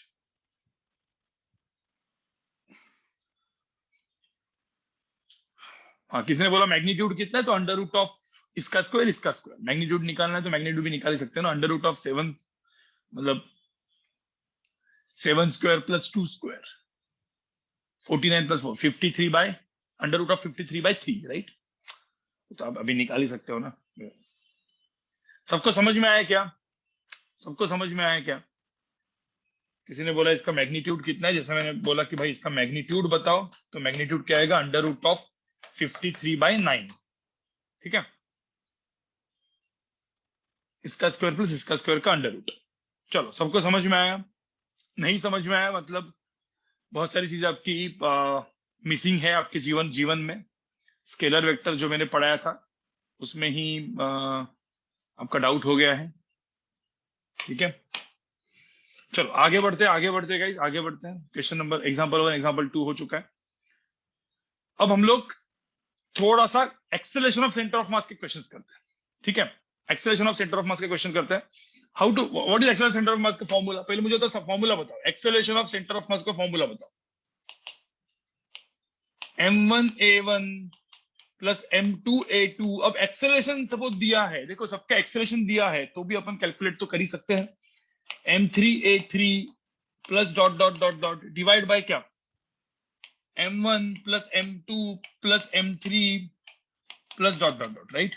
तो अब मुझे एक बात बताओ, एग्जाम्पल 1, अब एग्जाम्पल 1 हम लोग लेंगे, ठीक है। Now how to find acceleration of centre of mass, ठीक है। एक छोटा सा एग्जाम्पल, पहले छोटा सा एग्जाम्पल अपन ले लेते हैं, ठीक है। पहले ये कर लो, फिर आगे का क्वेश्चन कर लेते हैं, ठीक है। मैंने एक ये मास दिया है, दूसरा मास दिया है,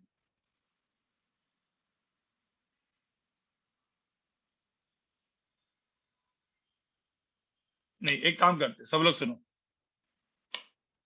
सब लोग सुनो, थोड़ा सा अलग। ये एक मास है, ये एक मास है, ठीक है।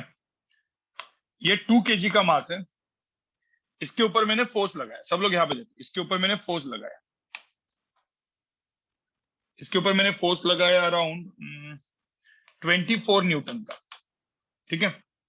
और ये जो मास है ये है 3 kg का, बट इसके ऊपर कोई फोर्स नहीं लगाया मैंने, तो मुझे होता कौन सा फोर्स है इसके ऊपर, 3 kg के ऊपर कौन सा फोर्स है, इसको मैंने ऐसे ही छोड़ दिया तो इसके ऊपर कौन सा फोर्स है, ग्रेविटी, सिर्फ ग्रेविटी है। तो ये फ्री फॉल कर रहा है, तो 3 kg फ्री फॉल कर रहा है, 2 kg के ऊपर 24 न्यूटन का ऊपर वाला ऊपर फोर्स है।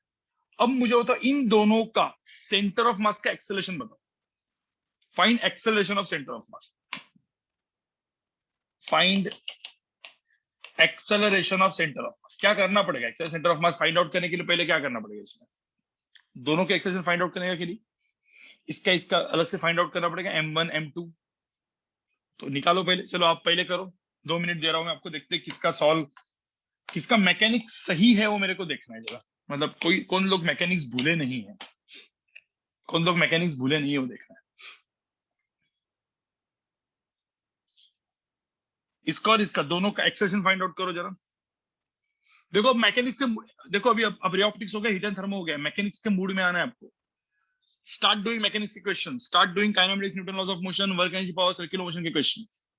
ठीक है, circular motion, work energy power का भी मुझे क्वेश्चन सॉल्विंग रखना है कंबाइन, बहुत अच्छा मतलब अच्छे वाला चीज का, राइट।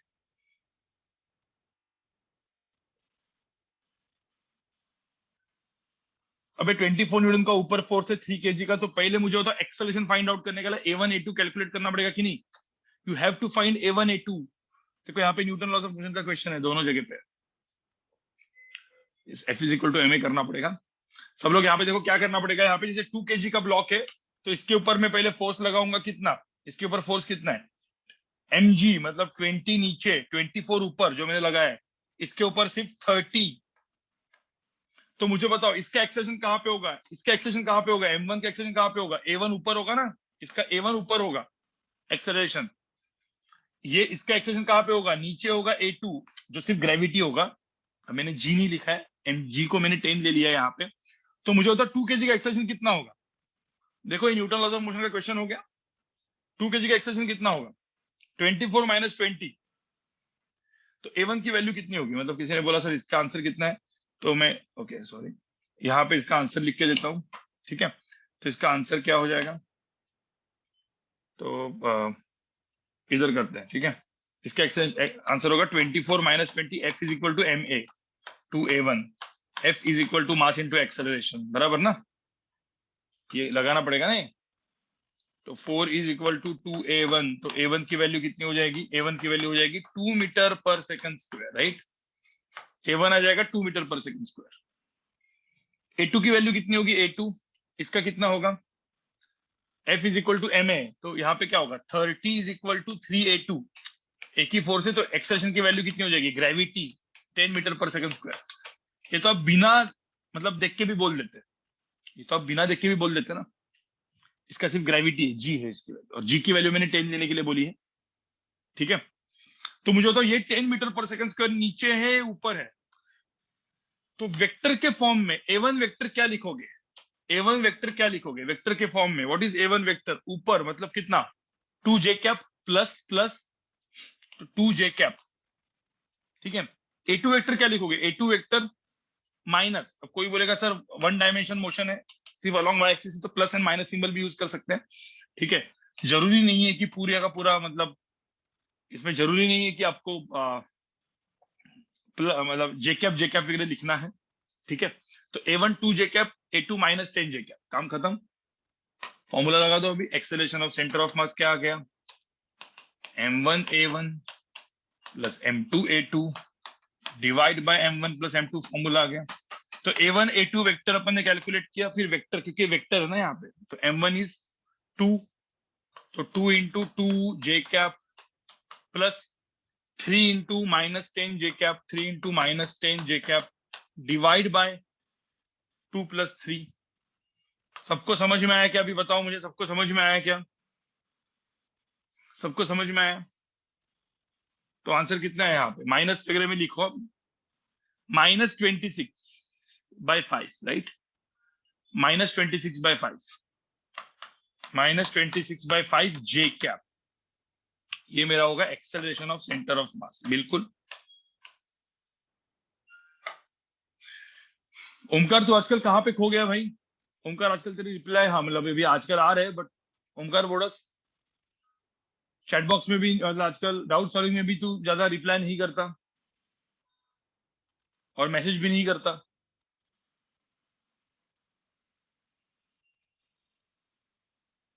हाँ, बड़े बड़े वाले रिप्लाई नहीं आ रहे हैं। ठीक है,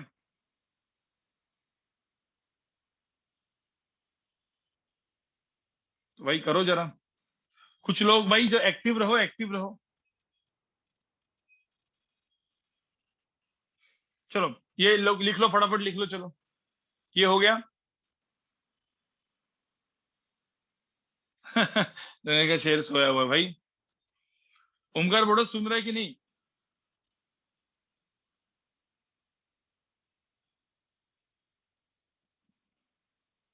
और एक था गोरेगांव का यश। हाँ, यश भी बहुत रिप्लाई करता था अंदर। यश भी आपको दिख रहा है। हाँ, आविष्कार बहुत एक्टिव है, आविष्कार काफी एक्टिव है ग्रुप में। गुड, आविष्कार सही है। बाकी जो लोग पहले मैं नाम लेता था भाई, वो लोग भी रिप्लाई किया करो ना, फटाफट एक्टिव रहो। हाँ, अनुज तू भाई है ही, तू तो सब जगह पे तू तो पहले ही रखता है।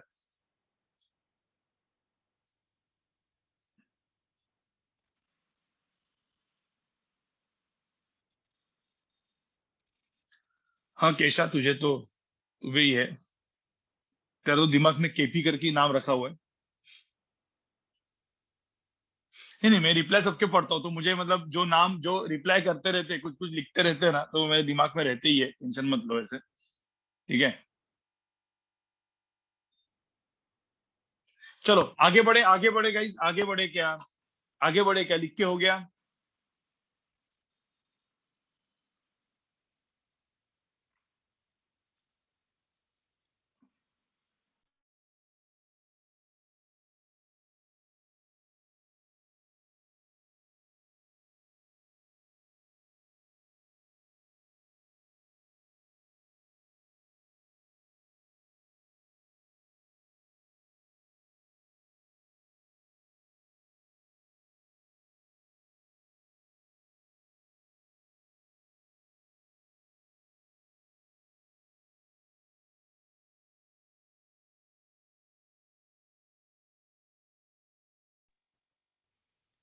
चलो गाइस, सब लोग यहाँ पे देखो। एग्जाम्पल हो गया। अब एक छोटा सा एग्जाम्पल और आपको देता हूँ, आप लोग करोगे। न्यूटन लॉज ऑफ मोशन सबको याद है? न्यूटन लॉज ऑफ मोशन सबको याद है क्या? अरे भाई, न्यूटन लॉज ऑफ मोशन सबको याद है क्या? हाँ, तो suppose Newton Newton laws of motion सबको याद होगा। तो चला एक पुली का क्वेश्चन कर लेते, सिंपल वाला। ठीक है। हम्म आंसर मुझे ग्रेविटी में ही चाहिए, आंसर मुझे जी में ही चाहिए। तो मैं एक काम करता हूँ, इसका मास मैं पकड़ता हूँ। एक मिनट गाइस, मुझे जरा सोचने दो जरा। मैं कितना मास रखूं, मेरे को सोचने दो जरा। ठीक है, इसका मास अपन पकड़ते हैं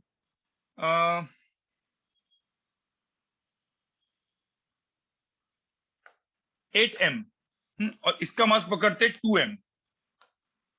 ठीक है, इसका मास कितना पकड़ा मैंने? 8 m, इसका 2 m। तो कौन बड़ा है? और ग्रेविटी जी, जी ग्रेविटी को 10 वगैरह मत लिखो, जी को जी रखो। Keep G S G, keep जी। जी को जी रखो, जी मीटर पर सेकंड स्क्वायर आपको लिखना है यहाँ पे, मतलब 8 mg। तो इसका इसके ऊपर फोर्स कितना है? 8 mg। इसका आंसर 2 mg। तो यहाँ पे बोला है, इन मासेस को जब मैंने छोड़ दिया, find acceleration of centre of mass in terms of g. Find acceleration of centre of mass, acceleration of centre of mass in terms of g. G क्या इसमें पूछना है? करो जरा, क्वेश्चन को सॉल्व करो जरा, इसको क्वेश्चन को सॉल्व करो जरा।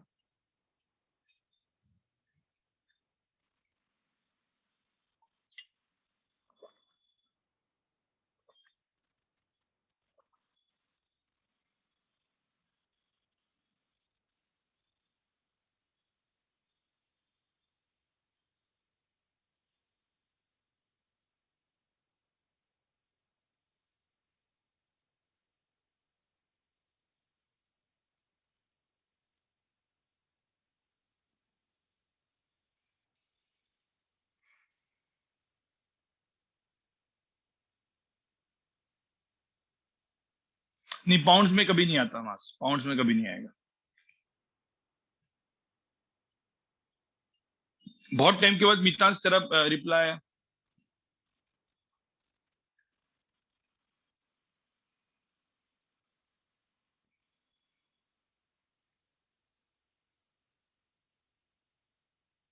मैं देख रहा हूँ अलग अलग लोग के अलग अलग आंसर्स आए जा रहे हैं भाई। गलतियां तो तुम करते ही हो जिंदगी में, जिंदगी में गलती तो होती ही है।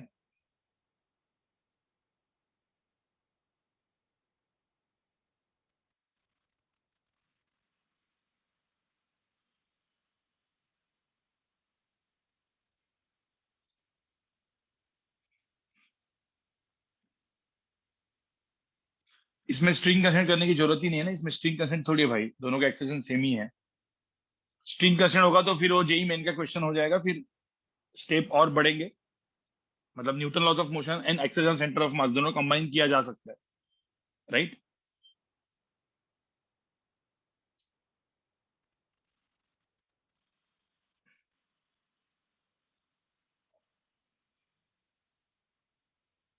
Acceleration of centre of mass पूछा है, गलतियां मत करना, गलतियां मत नहीं करना, आपको गलतियां मत करना।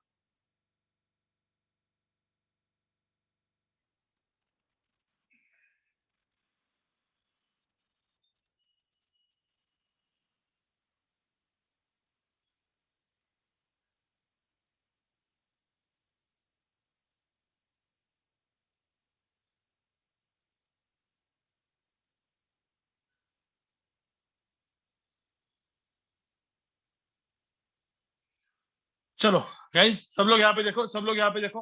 पहली बात इसको तो न्यूटन लॉज ऑफ मोशन से पहले सॉल्व करो, ठीक है। तो Newton laws of motion solve करना है तो इसका इधर फोर्स कितना आएगा, 8 mg। ऊपर फोर्स आएगा टेंशन टी, इधर फोर्स आएगा 2 mg। ऊपर फोर्स आएगा टेंशन टी। अब ये जाएगा नीचे, तो इसका एक्सेलरेशन मैंने मान लिया लेट्स से A1, इसका एक्सेलरेशन मान लिया मैंने A2, ठीक है।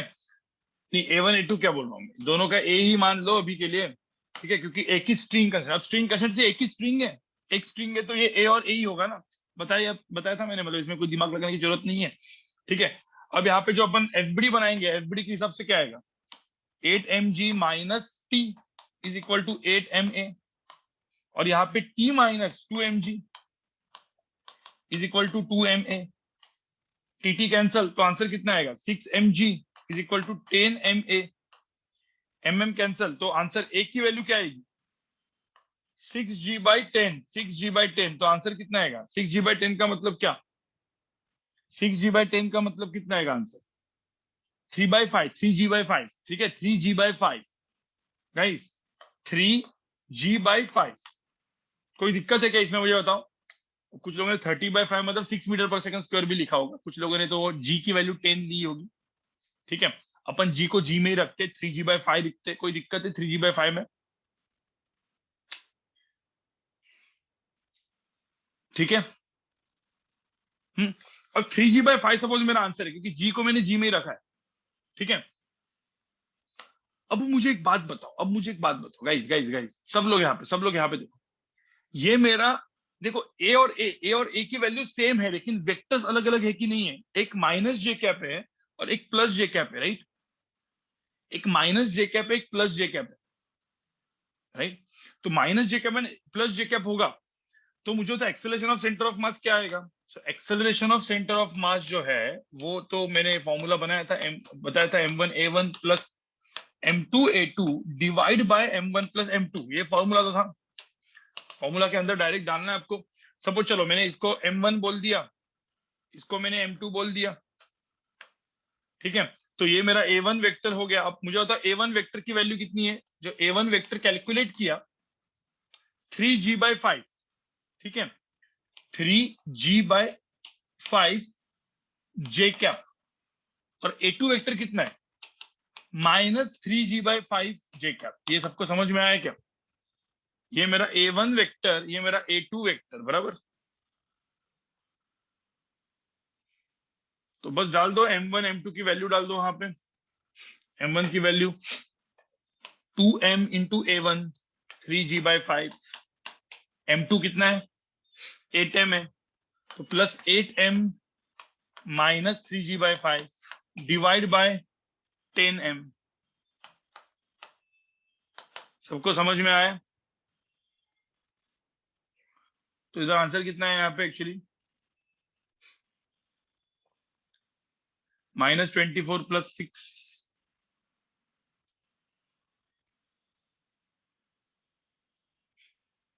देखो आप लोग ये जी की वैल्यू, मुझे पता है जी की वैल्यू आप डालोगे तो फाइनली आंसर मिल जाएगा आपको, बट मुझे वो वैसा नहीं पूछना था आपको, ठीक है, डायरेक्टली इस तरीके से करना है। तो आंसर कितना है? सो -24 + 6 कितना हुआ? -18, ठीक है, -18 राइट। सो -9g/25 बिल्कुल, तो -9g/25, ठीक है। ये था मेरा expression of centre of mass, J cap. अब यहाँ पे आप एक काम करो, चाहिए तो यहाँ पे आप जे कैप लिख दो, ये जे कैप होगा, माइनस जे कैप हुआ, तो यहाँ पे माइनस जे कैप, ठीक है, मतलब expression of centre of mass vector आ गया मेरा। इसको डायरेक्टली कैलकुलेट करोगे तो -3.6 आता है, बराबर ना, -3.6 आता है, मतलब जी की वैल्यू 10 डालोगे तो कोई दिक्कत? कोई दिक्कत? कुछ लोग बोलेंगे सर जी जी रखने की वजह से थोड़ा सा कैलकुलेशन में थोड़ा सा बहुत पंगा हो रहा था हमारा, ये सब मतलब मैथमेटिक्स करना पड़ा, बराबर। लेकिन वो करना पड़ेगा ना, इतना मैथमेटिक्स तो आपको आना चाहिए ना, इतना मैथमेटिक्स तो नहीं आना चाहिए क्या? अब ठीक है, आपका 10th गया है, मुझे 8th and 9th and 10th गया है आपका, मुझे पता है, बट तभी भी स्टिल भाई करना तो पड़ेगा आपको। मैं स्टार्टिंग स्टार्टिंग में कितने मैथ्स के फाउंडेशन के लेक्चर्स लगाए थे हम लोग ने, सब भूल गए? वेस्ट मत जाने दो सबको।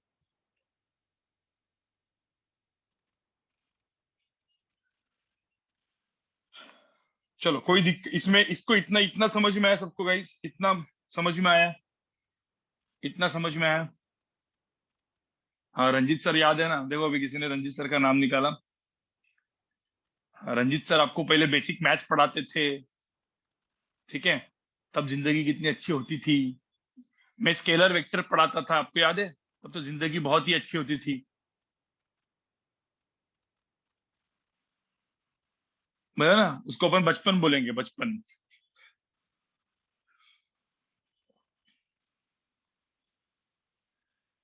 बिल्कुल। तो गाइज, ठीक है, कोई, हाँ हाँ हाँ, अब किसी ने लिखा गाइज, नहीं उसके बारे में बात करने वाला हूँ, अभी नेटफ्लिक्स के बारे में बात नहीं है। पिछले बार जो मैंने, हाँ बिल्कुल, किसी ने बोला पाइथागोरस भगवान के बारे में बात करते थे, फन विद फिजिक्स की बातें करते थे हम लोग, फन विद फिजिक्स का भी एक आध लेक्चर रखेंगे अपन अब, ठीक है, बहुत टाइम हो गया। ये कह रहा सिलेबस कंप्लीट करने के चक्कर में फन विद फिजिक्स वगैरह सब रह जाता है।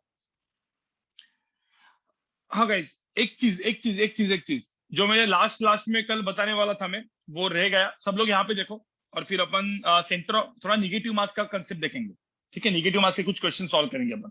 लेकिन उसके पहले नहीं नहीं, स्टोरी नहीं, जो लास्ट लास्ट में मैंने बताया था कि बिल्कुल बिल्कुल सेमिनार्स के बारे में। तो गाइज सब लोग सुनो, एक चीज आपको करनी है, ठीक है, ये कोई फोर्सफुल नहीं है, कोई फोर्स नहीं है, कुछ नहीं है, बस इतना ही है कि अभी अगले साल का मतलब जो हमारा जो 11th वाला, अभी जो करंटली 10th में स्टूडेंट्स है, ठीक है, तो उनके ऊपर हमारा भी एडमिशन प्रोसेस वगैरह सब स्टार्ट है, तो कुछ कुछ डेमो लेक्चर्स, फाउंडेशन लेक्चर्स हम लोग रख रहे हैं, ठीक है।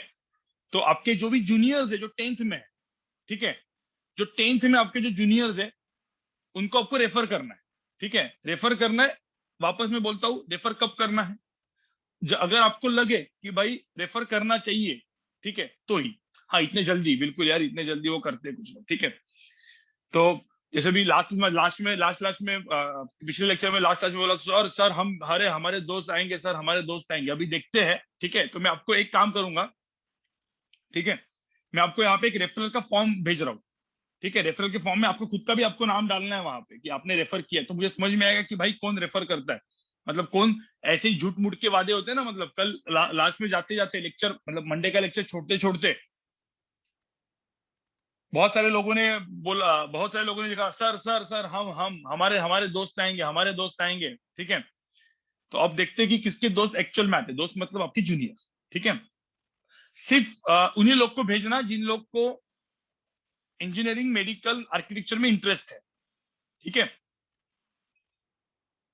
अब सर इसने चालू कर दिया कि ये बोलता है सर डिस्काउंट दोगे क्या हमारे नाम पे? अरे ये बोलता है कमीशन मिलेगा क्या? हाँ चलो कमीशन मिल जाएगा तुमको, टेंशन मत लो, कमीशन अलग टाइप का तुमको कमीशन मिलेगा, ठीक है? अलग टाइप का कमीशन मतलब क्या? स्पेशल अटेंशन मिलेगा तुम लोग को, ठीक है? अच्छा प्रमोशन है। अभी और क्या कर सकते हैं यार? इसको बोलते हैं सर मर्सिडीज दे दो हमको। अरे मर्सिडीज दे देंगे यार, टेंशन क्यों लेते हो, ठीक है? अभी तुम ना अपने सपने मत दिखाओ, बोला देखो एक बोला सर आईफोन दे दो सर, ये दे दो सर। चलो एक काम करता हूं मैं, आपके इसमें चैट बॉक्स में रेफरल फॉर्म दे रहा हूँ, ठीक है? रेफरल फॉर्म, रेफरल फॉर्म में जिसका रेफरेंस है तो मुझे समझ में आएगा कि कौन है ऐसे लोग, आप में से कितने लोग ऐसे हैं जिनको एक्चुअल में मेरा लेक्चर अच्छा लगता है, ठीक है? वो मुझे समझ में आएगा, ठीक है? वो मुझे समझ में आएगा कि भाई किसको अभी अच्छा लेक्चर, क्योंकि रेफरल कौन देगा? जिसको लेक्चर अच्छे लगे वो ही देगा ना। इनको लेक्चर अच्छे नहीं देगा वो थोड़ी भाई वो बोलेगा कि मत जाओ यार, ये गौरव सर समझ जो पढ़ाते समझ में नहीं आता, ठीक है? एक मिनट मुझे देखने दो जरा,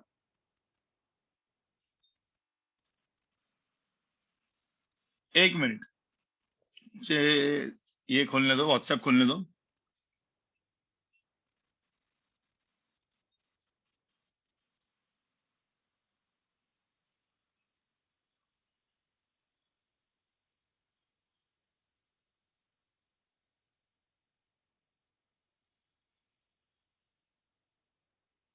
वो भूल जाऊंगा मैं, एकदम भूल जाऊंगा मैं। अभी आपको वो रेफरल फॉर्म चैट बॉक्स में डाल रहा हूँ, वो कॉपी कर लेना और अपने इसमें डाल देना, ठीक है?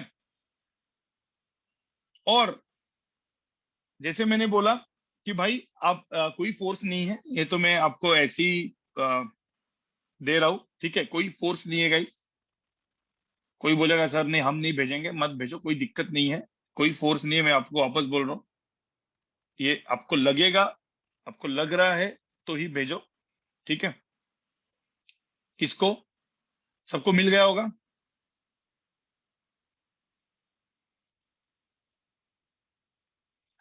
Sir my friend is in 9th standard but I still love your lecture. चलो अच्छी बात है, तुमने लिख तो दिया है यहाँ पे, मैंने लिंक भेज दिया है, मैंने गूगल फॉर्म का लिंक भेज दिया है, ठीक है? वहां पे मतलब जो जिस भी फ्रेंड को आप भेजोगे उसको आपका रेफरल करेगा, क्योंकि देखो अलग अलग टाइप की मार्केटिंग होती है ना भाई, तो मार्केटिंग हमको भी करनी पड़ती है भाई। अन अकेडमी बाइजूस तो पैसा डाल के मार्केटिंग करते हैं, तो हम वो वाली थोड़ी सा मार्केटिंग तो कर ही सकते हैं ना, ठीक है? चलो गाइस, नहीं नहीं, अभी चलो, अभी अभी अभी वापस अभी बैक ट्रैक पे आते, सबको मिल गया ना वहां पे, ठीक है? अब मिल गया, अभी आगे बनाते हैं, चलो। तो एग्जाम्पल 1 एग्जाम्पल 2 हो गया अपना, axis of centre of mass, velocity of centre of mass, सब कुछ आ चुका है, राइट?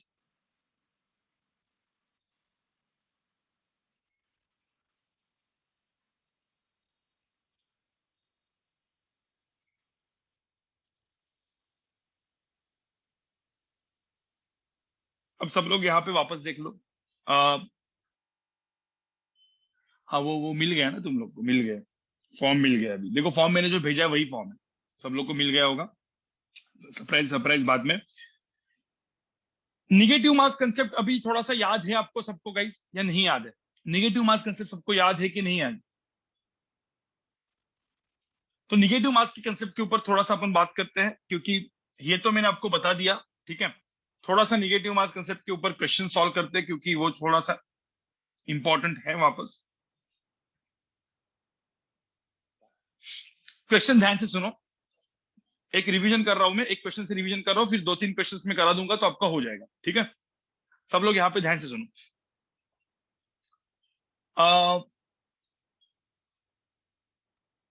निगेटिव मास क्या होता है, ठीक है? पहले तो एक बात बताओ, ठीक है? पहले एक हम लोग एक काम करते हैं, ये पूरा का पूरा डिस्क है, ठीक है? मैं वापस एक बार यहाँ पे बोल रहा हूँ, सब लोग यहाँ पे देखो, ये रेडियस आर का डिस्क है, डिस्क। देखो रेडियस आर का, ये रेडियस आर का डिस्क है, ठीक है? अब इस रेडियस आर के डिस्क से, डिस्क मतलब इतना है, देखो ये पूरा का पूरा इतना डिस्क है, ऐसा मतलब क्या, पूरा भरा हुआ है, मतलब फुल प्लेट है, ऐसी पूरी की पूरी प्लेट है, ठीक है? अब इससे इससे मैंने, ये डिस्क से मैंने क्या किया, इतना वाला पार्ट, ठीक है? देखो इतना वाला पार्ट, अब देखो कितना पार्ट, इतना पार्ट, और इसका जो रेडियस है वो मैंने दिया r/4। इतना वाला पार्ट को मैंने कैविटी बना दिया। कैविटी मतलब क्या? इतना वाले पार्ट को मैंने निकाल दिया। अब समझ में आ रहा है? इतने वाले पार्ट को मैंने हॉलो कर दिया, मतलब इसमें कुछ नहीं है, अभी डिस्क है, वहां से उतना वाला पार्ट मैंने निकाल दिया। तो बोलो इसका सेंटर ऑफ मास कहाँ पे आएगा? इसका सेंटर ऑफ मास कहाँ पे आएगा ये पूछा। तो पहले तो मुझे तो इसका सेंटर ऑफ मास कहाँ पे होगा, ये इसका ये सेंटर है, तो इतना तो कंफर्म है, थोड़ा सा इस तरफ होगा, थोड़ा सा इस तरफ शिफ्ट हो जाएगा कि नहीं सेंटर ऑफ मास। मुझे तो ये डिस्क नहीं होता, पूरा का पूरा डिस्क होता तो मुझे तो पूरे डिस्क का सेंटर ऑफ मास कहाँ पे होता? सेंटर पे होता। अरे पूरे डिस्क का सेंटर ऑफ मास कहाँ पे होता? सेंटर पे होता। अब जैसे ही मैंने इसकी इतनी कैविटी कर दी तो ये इस तरफ घिस गया कि नहीं, थोड़ा सा इस तरफ घिसक गया ऐसे, बराबर कि नहीं? हाँ, तो मतलब इतना तो पक्का है कंफर्म कि ये राइट होगी, ये राइट साइड है तो ये लेफ्ट साइड में चला गया, राइट साइड है तो लेफ्ट साइड में थोड़ा सा मतलब सेंटर ऑफ मास इधर आएगा। तो थोड़ा सा दिमाग आप बोल के तो ऐसा बोल ही सकते हो कि सेंटर ऑफ मास मेरा किधर, तो इधर आएगा। कहाँ पे आएगा वो फाइंड आउट करना है।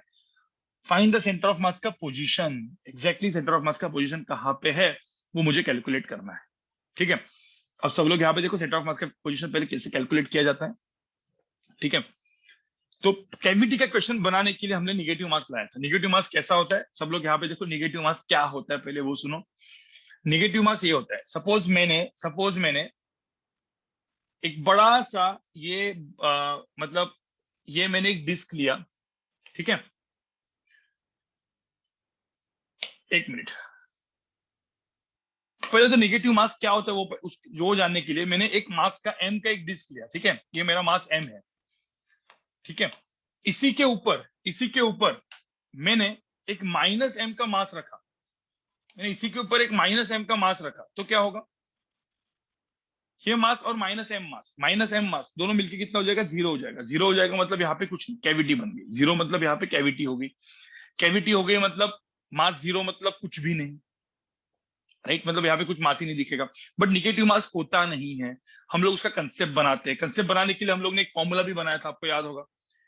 X coordinate of centre of mass मुझे फाइंड आउट करना है, तो जहां जहां पे भी निगेटिव मास होता है, जैसे m1x1 plus m2x2 plus m3x3, वहां पे उस जगह पे माइनस डाल देने का। मतलब यहाँ पे क्या हो जाएगा?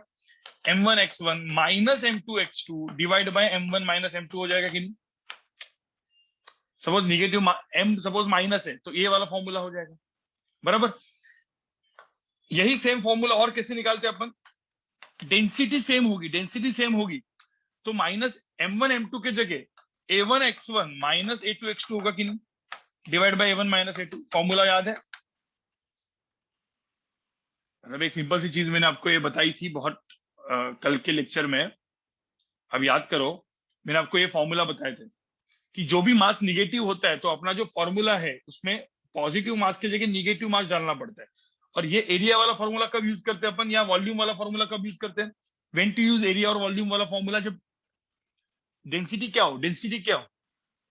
सेम हो, डेंसिटी यूनिफॉर्म सेम। ये भी चीज अपन ने डिराइव की थी यहाँ पे, देखो if the density is same. ठीक है, if the density is same तो फॉर्मूला बन जाता है, सारे मासेस की डेंसिटी सेम, फॉर्मूला बन जाता है। तो भाई सिंपल सी, जितने भी फॉर्मूले अपन ने देखे थे एरिया के, मास के, वॉल्यूम के, वहां पे जो भी निगेटिव होगा वो negative area, negative volume, negative mass डालने का।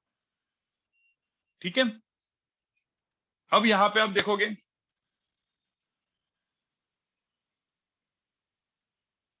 अब इस क्वेश्चन में ये m मास है माइनस m मास है, तो मैं क्या करूंगा? मास नहीं दूंगा। मैंने बोला ये डेंसिटी सपोज सिग्मा है तो इसकी जो डेंसिटी है वो माइनस सिग्मा है, इसकी डेंसिटी माइनस सिग्मा है। माइनस सिग्मा, एरिया सेम है कि नहीं? दोनों का एरिया सेम है कि नहीं? अरे नीचे वाले क्या एरिया, ऊपर वाले क्या एरिया, दोनों का एरिया क्या है? सेम है, एरिया सेम है तो कैंसिल हो जाएगा। तो अब सिंपल सी बात है, मुझे इतना पूरा का पूरा मास है, इसकी डेंसिटी दी सिग्मा। ठीक है, अब मुझे यहाँ पे कैविटी बनानी है तो मुझे क्या करना पड़ेगा? देखो मुझे इतनी ही कैविटी बनानी है तो मैं क्या करूंगा? चाहिए तो देखो यहाँ पे ऐसे कैविटी बनाने के लिए इतने मास का मतलब, या इसकी भी मैं क्या, इसका भी मैं डेंसिटी रखूंगा माइनस सिग्मा। अब देखो मैंने ये एक डिस्क लिया बड़ा सा, उसके ऊपर ये वाला एक डिस्क डाला छोटा सा, ये सिग्मा वाला डिस्क, एक माइनस सिग्मा वाला डिस्क। अब क्या हुआ? ये जो माइनस सिग्मा वाला डिस्क है उसका माइनस मास है, उसके नीचे जो मास है वो प्लस मास है, प्लस एम मास। तो प्लस एम और माइनस एम, तो यहाँ पे क्या बन गया, कैविटी बन गया, क्योंकि जैसे यहाँ पे देखो, यहाँ पे 0 मास बन गया, तो यहाँ पे कैविटी बन गया। तो इन शॉर्ट मैंने क्या किया, जैसे इस क्वेश्चन में, इस क्वेश्चन को मुझे बनाना है, तो इस क्वेश्चन को कैसे बनाऊंगा मैं, ये मेरा क्वेश्चन है, लेकिन उसके लिए मैंने क्या किया, पहले एक बड़ा सा डिस्क लिया, आर रेडियस का डिस्क लिया मैंने, ठीक है, जो यहाँ पे दिया है, ये पूरा का पूरा आर रेडियस का पूरा डिस्क लिया। तो मुझे होता है जो आर रेडियस का डिस्क लिया, इसका सेंटर ऑफ मास कहाँ पे होगा, तो आर रेडियस का डिस्क तो मैंने ऐसे ही कर लिया ना, मतलब इस सेंटर पे रख दिया, इस पूरे डिस्क का सेंटर ऑफ मास कहाँ पे, सेंटर पे, इसके सेंटर पे, ठीक है। उसके ऊपर मैंने और एक डिस्क रख दिया, जो कितने रेडियस का रख दिया, r/4 का रख दिया, लेकिन ये माइनस सिग्मा का डिस्क डाल दिया, मतलब निगेटिव मास वाला डिस्क डाल दिया, ठीक है। मुझे तो इसका सेंटर कहाँ पे होगा, इधर। अब ये जो ब्लैक वाला है वो m1 मास हो गया, जो ब्लू वाला है वो m2 मास हो गया। देखो ब्लू वाला जो मास है m2 मास हो गया।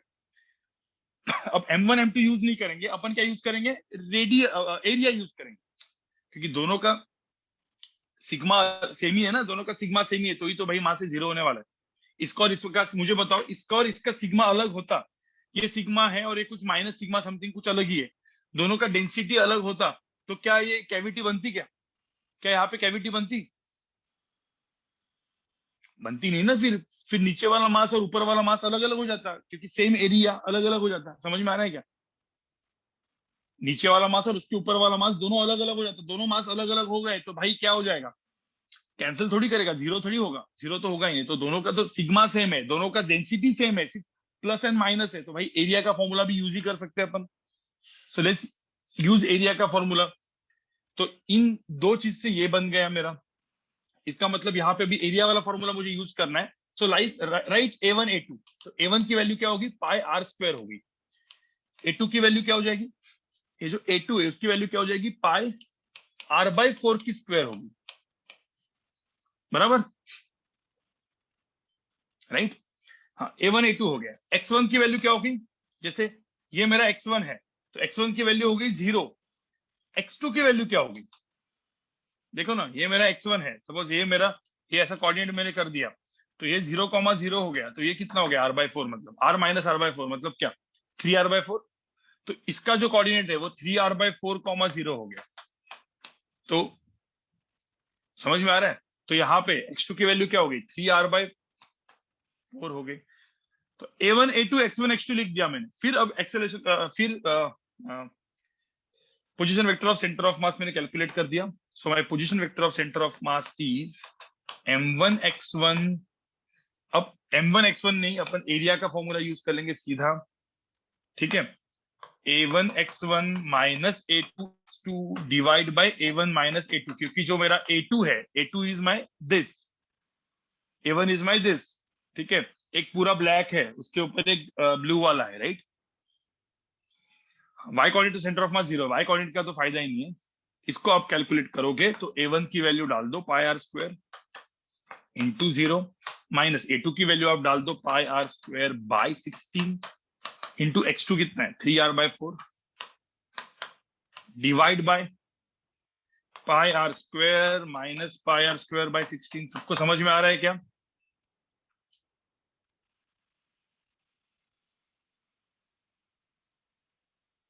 आंसर कितना है इसका, आंसर कितना है देखो जरा,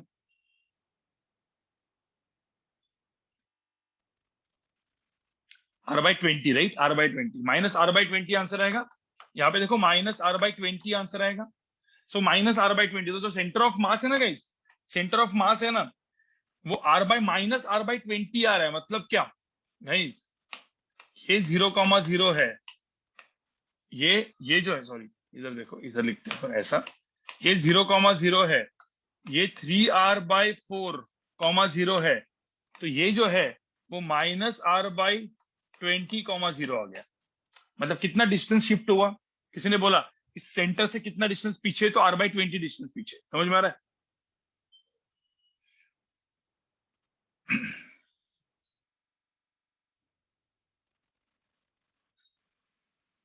ओके। कोई मुझे पूछ रहा है कि ये 3r/4 कैसे, भाई टोटल डिस्टेंस r है ना, ये टोटल डिस्टेंस r है, इसमें से r/4 I bye are bye 4 हटा तो आर माइनस आर बाय 4 कितना है, 3r/4 है ना डिस्टेंस।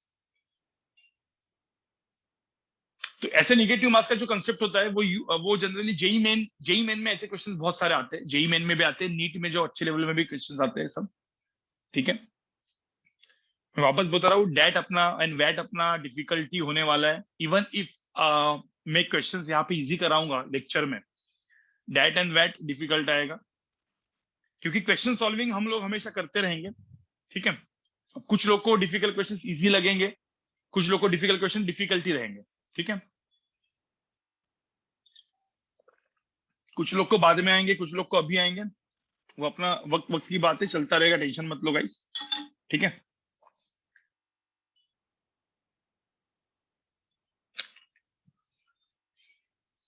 चलो आगे बढ़े गाइस, आगे बढ़े।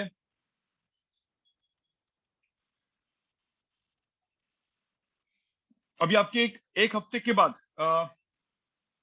गाइस गाइस गाइस नहीं, अपना लेक्चर 8:30 को खत्म होगा। ठीक है, क्योंकि आपका अगले हफ्ते से नेक्स्ट वीक के बाद आपके दो ट्रैक चालू होंगे। ठीक है, तो मेरा लेक्चर 1.5 घंटे का रहेगा, शशांक सर का लेक्चर 1.5 घंटे का, 1.5 तो कुछ कुछ लेक्चर में मैं क्वेश्चन सॉल्विंग कराऊंगा, कुछ लोग लेक्चर में सर पढ़ेंगे, मैं क्वेश्चन सॉल्विंग, तो 1.5 घंटे के ऐसे दो लेक्चर्स चलते रहेंगे अपने जिंदगी में आपके। ठीक है, कुछ टॉपिक से जैसे इलास्टिसिटी है, जो थोड़े से वो चैप्टर्स है। ठीक है, तो कुछ कुछ चैप्टर्स जैसे थोड़े से बोरिंग है तो वो शशांक सर लेंगे, कुछ कुछ बोरिंग चैप्टर्स मैं भी लूंगा। ठीक है गाइस,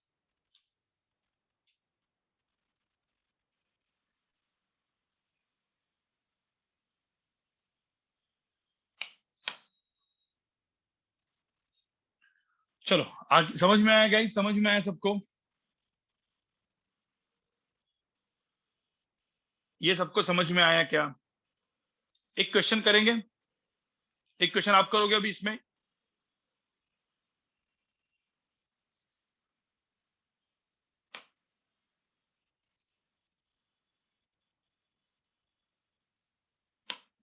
चलो ये क्वेश्चन कर लो आप, ये क्वेश्चन कर लो जो मैंने पिछले बार दिया था आपको। ठीक है, सब लोग यहाँ पे देखो, ये एक क्वेश्चन ये वाला कर लो, और एक क्वेश्चन, 3 क्वेश्चन अपन करेंगे, टेंशन मत लो। ये जो मैं ऑलरेडी दिया हुआ था क्वेश्चन, पिछले लेक्चर में दिया था। ठीक है, बताओ इसका इसका टोटल साइड लेंथ 2a है, इसका भी लेंथ 2a है, ये a और ये a। आपको समझ में प्लेट में क्या कर दिया, ये पूरी की पूरी प्लेट है, इसमें इतनी प्लेट निकाल दी, तो मुझे तो इसका सेंटर ऑफ मास कहाँ पे होगा?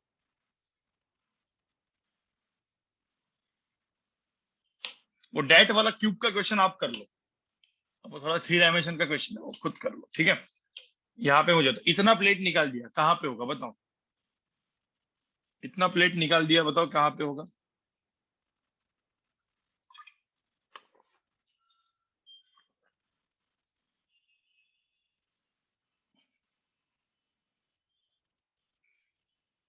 जैसे मैंने आपको बोला था, लीनियर मोमेंटम कंजर्वेशन में 3 लेक्चर्स में करने वाला हूँ, मतलब centre of mass and linear momentum, थोड़ा सा मैंने एक लेक्चर बढ़ा दिया है।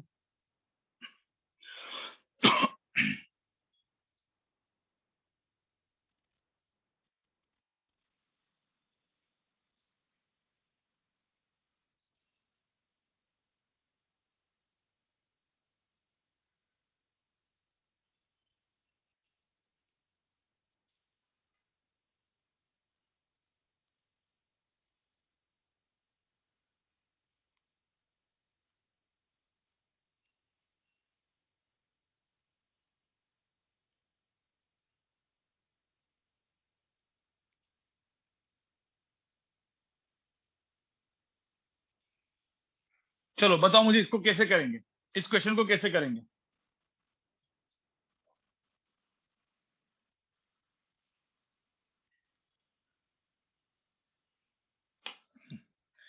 गाइस इस क्वेश्चन को सॉल्व करने के लिए, इस क्वेश्चन को सॉल्व करने के लिए सब लोग यहाँ पे देखो, इस क्वेश्चन को सॉल्व करने के लिए नहीं सोम, मतलब वॉइस थेरेपी तो ऑटोमेटिक हो गया। इस क्वेश्चन को सॉल्व करने के लिए क्या करना पड़ेगा? पूरा पहले मुझे बताओ, इतना प्लेट को कैविटी बनाना है, मतलब पूरा प्लेट ले लो। सुनो गाइस क्या करना है, सब लोग सुनो यहाँ पे, पहले पूरा प्लेट ले लो, उसमें से इतने प्लेट के ऊपर निगेटिव मास डाल दो, तो पूरा प्लेट और इतने मास का निगेटिव मास, खत्म, जीरो हो गया पूरा प्लेट, उसके अंदर वो निगेटिव मास, तो टोटल कितना हो गया, जीरो हो गया ना, उसका मास वहां पे खत्म हो गया, मास जीरो हो गया यहाँ पे। अब मास जीरो हो गया मतलब मैंने क्या कर दिया, ठीक है, कैसे बनाया मैंने, मतलब एक पूरा प्लेट ले लो ऐसे, ठीक है, ऐसा पूरा प्लेट ले लिया, ठीक है, ये भी 2a लेंथ का, ये भी 2a लेंथ का, 2a लेंथ का जो पूरा प्लेट है, ठीक है, पूरा का पूरा, देखो पूरा प्लेट ले लिया, तो मुझे तो पूरा जो प्लेट अपन लेंगे, तो इसका सेंटर ऑफ मास कहाँ पे आएगा, इसका सेंटर ऑफ मास कहाँ पे आएगा, इधर आएगा कि नहीं, इधर आएगा कि नहीं, पूरे प्लेट का तो सेंटर ऑफ मास इधर आ गया, ठीक है। चलो तो इसको 0,0 मान लेते हैं, कुछ लोगों ने 0,0 इधर माना है, कोई दिक्कत नहीं, जिन लोगों ने 0,0 इधर माना है कोई पंगा नहीं है, कुछ लोगों ने इधर मान लिया 0,0, कोई दिक्कत नहीं, ठीक है। अब उसके बाद मुझे ये वाला प्लेट निकालना है, तो मैंने और एक प्लेट रखा, देखो यहाँ पे निगेटिव मास का प्लेट, देखो जो ब्लू में रखा है मैंने, पहले तो पूरा का पूरा कर दिया, फिर एक ब्लू वाला एक निगेटिव मास का प्लेट रखा, निगेटिव मास मतलब इसकी जो डेंसिटी होगी वो माइनस डेंसिटी है, इसकी जो डेंसिटी है प्लस डेंसिटी सिग्मा, देखो, तो इसका जो सेंटर ऑफ मास हुआ वो कहां पे हुआ, ये जो सेंटर ऑफ मास हुआ वो कहां पे हुआ, बताओ मुझे भाई, ये टोटल लेंथ ए है ना, ये टोटल लेंथ सपोज ए है, तो ये किधर हुआ, रेड में ही करता हूं मैं, a/2 कॉमा a/2 पे हुआ कि नहीं, ये समझ में आ रहा है क्या भाई, a/2 कॉमा a/2 पे हुआ कि नहीं, अरे ए है तो a/2 होगा ना, मतलब, तो देखो यहाँ पे दो पॉइंट्स हो गए, एक m1 का एक m2 का, मतलब एक एरिया, अब मुझे होता एरिया 1, जो बड़ा वाला प्लेट है उसका एरिया कितना है, जो बड़ा वाला प्लेट है उसका एरिया a1 ले लिया मैंने, तो 2a into 2a 4a square, a2 area of a2 a into a square, a1 a2 आ गया, a1 a2 आ गया, x1 x2, हाँ अब यहाँ पे x1 y1 x2 y2 दोनों है, मुझे होता लेकिन x1 x coordinate centre of मास एकदम सिमेट्री के वजह से x coordinate y coordinate same होने वाला है कि नहीं, x एंड y तो सेम हो जाएगा ना, अब x1 x2 लिखो y1 y2 लिखो, सब सेम ही है भाई, x1 की वैल्यू 0 कर दी, x2 की वैल्यू a/2 कर दी, ठीक है, और formula x coordinate centre of mass के लिए लगाया, y कोऑर्डिनेट भी सेम ही होगा, कुछ फर्क नहीं है यहाँ पे, a1 x1 minus a2 x2 divide by a1 minus a2, तो आंसर कितना आएगा यहाँ पे, a1 की वैल्यू कितनी है 4a square into 0 minus a2 a square into क्या a/2 divide by 4a square minus a square, 4a square minus a square, आ गया आंसर, तो 3a स्क्वायर आएगा, 3 टू 6 आएगा, a/6 आ गया, a/6 बिल्कुल, minus a/6 sorry, minus a/6 आ गया, तो मेरा यहाँ पे जो x कोऑर्डिनेटर सेंटर ऑफ मास आया वो आ गया माइनस a/6, तो y कोऑर्डिनेट भी कितना है, अरे माइनस a/6 ही है, सेम तो है, सिमेट्री, कैलकुलेट करके देखोगे तो सेम ही आएगा, तो इसका मतलब a/6 एंड माइनस माइनस दोनों माइनस, मतलब थर्ड क्वाड्रेंट, मतलब भाई यहाँ पे आएगा ना, तुम लोग को पता भी था ना, यहाँ पे सेंटर ऑफ मास तो ऐसे ही आने वाला है, यहाँ पे सेंटर ऑफ मास यहाँ पे आने वाला है, आ गया ना माइनस a/6, माइनस a/6, समझ में आना, इधर आ गया ना सेंटर ऑफ मास, इस तरफ, समझ में आया क्या, समझ में आया क्या, कैसे इस क्वेश्चन को करना है सॉल्व, ये कुछ एग्जांपल हो गया निगेटिव मास का, तो अब निगेटिव मास का थोड़ा सा प्रैक्टिस हो गया आपका गाइस, एक क्वेश्चन और करते हैं, ठीक है, एक क्वेश्चन और करते हैं, अगला लेक्चर मेरा लीनियर मोमेंटम कंजर्वेशन, क्योंकि लीनियर मोमेंटम मैंने अंदर रुका दिया और वो कर दिया, लीनियर मोमेंटम कंजर्वेशन पे होगा, ठीक है, ये एग्जांपल और एक कर लो, देखो बहुत सारे एग्जांपल, कोई कोई मैं एक छोटा सा, मैं आपको जस्ट बता रहा हूँ, ये एग्जांपल ऐसे आ सकता है, किसी ने बोला सर अब डिस्क लिया, या कुछ लोग बोलेंगे सॉलिड स्फीयर लिया चलेगा, कोई बोलेगा सर यहाँ पे कैविटी कर दी, यहाँ पे कैविटी कर दी, सर अब बताओ कैसे करेंगे, अब यहाँ पे क्या करेंगे बताओ, अब यहाँ पे देखो ना, यहाँ पे क्या m1 m2 m3, तो यहाँ पे क्या होगा गाइस, इसका फॉर्मूला क्या लगेगा, m1 बड़ा मास, m2 m3 दो कैविटी, तो यहाँ पे दो निगेटिव मासेस है, तो आंसर मतलब फॉर्मूला कैसे लगेगा, m1 x1 minus m2 x2 minus m3 x3, आपको समझ में आ रहा है क्या,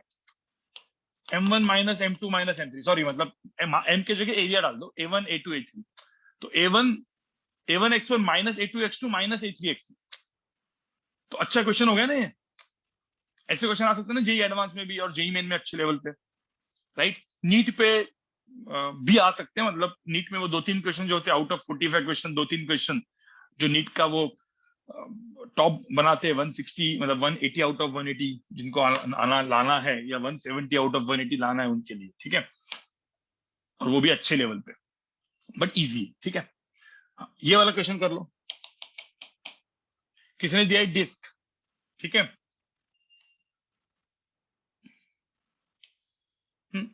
इसका रेडियस आर है, और ये जो है वो पूरा का पूरा 2r है, और ये है, देखो सेमी सर्कुलर डिस्क है, सेमी सर्कुलर डिस्क है। तो मुझे तो कैविटी कौन सा है? ये कैविटी है ना, ये कैविटी है ना। कैसे क्वेश्चन कैसे करेंगे इसका?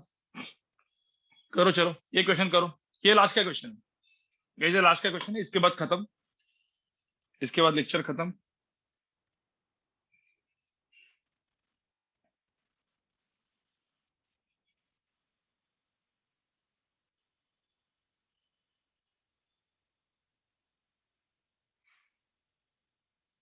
जीरो कॉमा जीरो इधर ले लो ना, ये 0,0 ले लो। वैसे भी y कोऑर्डिनेट पे आने वाला है, यहाँ पे आने वाला है, जो सेंटर ऑफ मास लाई करेगा उधर ही लाई करेगा ऐसे।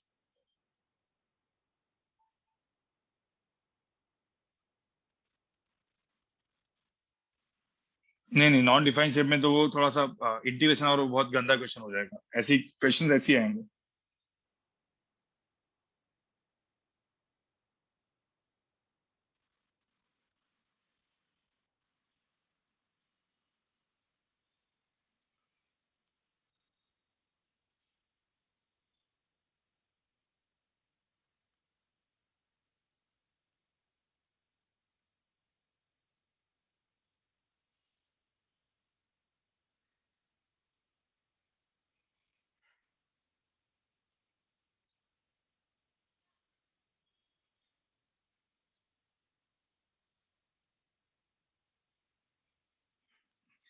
अरे वो लोग रेफरल का पूछ रहे हैं। अरे टेंशन मत लो इतना यार, रेफरल कोई भी कर दो, 9th में होगा तो चल जाएगा, कोई पंगा नहीं है। बट 10th वाली करो, हमको अभी 10th वाली चाहिए। आ,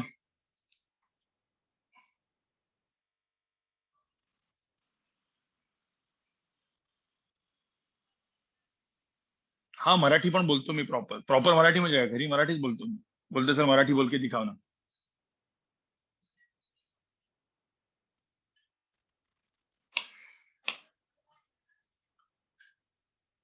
चलो गाइस, क्या क्या करोगे इसमें मुझे बताओ, कैसे करोगे इस क्वेश्चन को, कैसे करोगे इस क्वेश्चन को, क्या ही कैसे करोगे? ठीक है, पहले तो बताओ यहाँ पे, पहले अपन क्या करेंगे? इस क्वेश्चन को करने के लिए पहले अपन एक बड़ा डिस्क लेंगे, देखो ये बड़ा वाला डिस्क, ठीक है। तो बड़ा वाला डिस्क अपन सपोज लेंगे, ठीक है, ये बड़ा वाला डिस्क है, तो मुझे तो इसका सेंटर ऑफ मास कहाँ पे? इसका सेंटर ऑफ मास कहाँ पे? ये जो बड़ा वाला डिस्क है उसका सेंटर ऑफ मास कहाँ पे? इसका रेडियस 2r है, ध्यान में रखना। 4r/3π, आपको याद है 4r/3π, ये 2r ले लिया ना अपन ने। क्यों 2r लिया? क्योंकि जो बड़ा वाला डिस्क है उसका रेडियस 2r है। अरे बड़ा वाले का डिस्क का रेडियस 2r है ना। तुम बोलोगे सर क्या भाई, इसका रेडियस 2r है कि नहीं है? जो बड़े वाले का, बड़े वाला जो है डिस्क, इसका रेडियस है 2r, तो उसका जो सेंटर ऑफ मास आएगा वो मैंने कैलकुलेट किया ना यहाँ पे, देखो ऐसे 8r/3π, कहाँ पे आएगा गाइस? 8r/3π, 0,8r/3π, बराबर कि नहीं? तो ये सेंटर ऑफ मास हो गया। अब जो छोटा वाला डिस्क है, इसका रेडियस r है, देखो यहाँ पे छोटा वाला डिस्क, इसका रेडियस r है, ये वाला। इसका जो सेंटर ऑफ मास है वो कहाँ पे? अब ये देखो, ये प्लस वाला, ये प्लस डेंसिटी वाला रखा मैंने, तो ये सिग्मा वाला रखा, तो ये जो है माइनस सिग्मा वाला होगा, तो ही तो मेरा वो बनेगा सेंटर ऑफ मास, मतलब तो भी तो ऐसा मुझे बनेगा। तो ये वाला क्या हो गया? 0, क्या हो गया? तो इसका जो कोऑर्डिनेट आ गया वो क्या आ गया? 0, अब इसका रेडियस r है ना, इसका रेडियस तो r दिया था, 4r/3π। ये सबको समझ में आया? इधर दिख नहीं रहा है 4r/3π, लेकिन समझ जाओ, ठीक है। सॉरी, मैं ग्रीन में लिख देता हूँ, इसका आया 0,4r/3π, ठीक है। तो ये x, ये हो गया y1। अब एरिया, भाई एरिया A1 की वैल्यू कितनी है? A1 कितना है यहाँ पे, कोई मैं यहाँ पे एरिया भी लिख देता हूँ। A1 की वैल्यू कितनी है, टोटल बड़ा वाला है पाई 2r², पाई r² बाई 2 बराबर ना। एरिया क्या रहता है, सेमी सर्कुलर डिस्क का एरिया कितना होता है, पाई r² बाई 2। A2 की वैल्यू कितनी है, पाई r² बाई 2, तो पाई 2r² बाई 2, ये इधर कितना आएगा, 2 पाई r² and pi r² by 2, right. तो इसका आंसर आएगा 2। अब जो मेरा सेंटर ऑफ मास होगा, तो मेरा y coordinate of centre of मास मेरा कैलकुलेट करना पड़ेगा। सो y coordinate of centre of mass क्या हो जाएगा guys, A1 y1 minus A2 y2 divide by A1 minus A2। सबको समझ में आया कि नहीं आया है,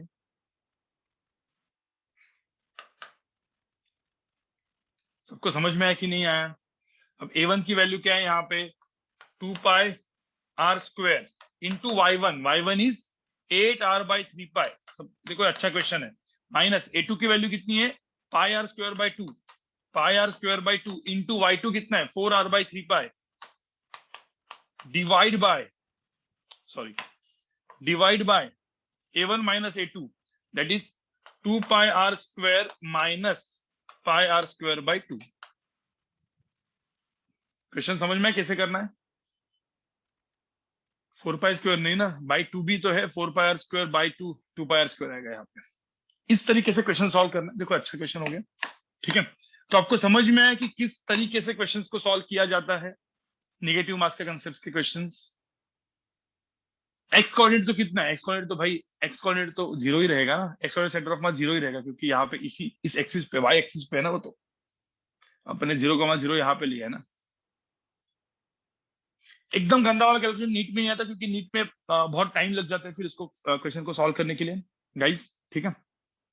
वापस आज मेरा 8:30 को सेमिनार है गाइस, तो अभी आपके अगले हफ्ते दो जो सेशंस होंगे गाइस, मतलब फिजिक्स का सेशन 3 आवर्स होगा, 1.5 आवर ब्रेक मिलेगा, 1.5 आवर, बट वो ऐसा कंबाइन कंबाइन रहेगा, तो 1.5 आवर का ही चीज अपन खेलेंगे, ठीक है।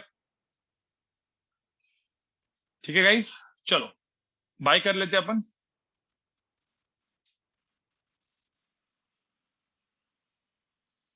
Bye guys, bye guys, bye guys. मतलब 2.5-3 घंटे का लंबा सेशन नहीं रहेगा, अब 1.5-1.5 घंटे का सेशन रहेगा। चलो bye bye guys, bye.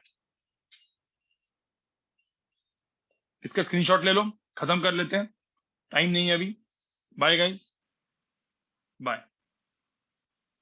Shashank sir कौन सा चैप्टर लेंगे, वो इलेक्ट्रिसिटी वगैरह जो चैप्टर्स होते हैं, छोटे छोटे चैप्टर्स, इलेक्ट्रिसिटी है, फिर फ्लूइड मैकेनिक्स है, वो सब लेंगे। फ्लूइड मैकेनिक्स, इलेक्ट्रिसिटी, और उसके बाद इलेक्ट्रोडायनेमिक्स में लेने वाला हूँ, क्योंकि वो बहुत इंपॉर्टेंट है। इलेक्ट्रोडायनेमिक्स में लूंगा, मतलब मैकेनिक्स एंड इलेक्ट्रोडायनेमिक्स, ठीक है। चलो bye guys, bye guys.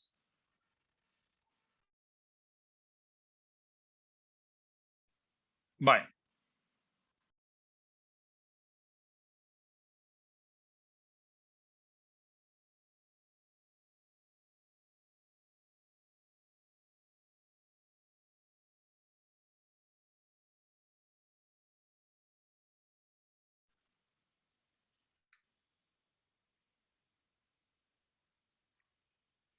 Siddhesh WhatsApp पे पूछ।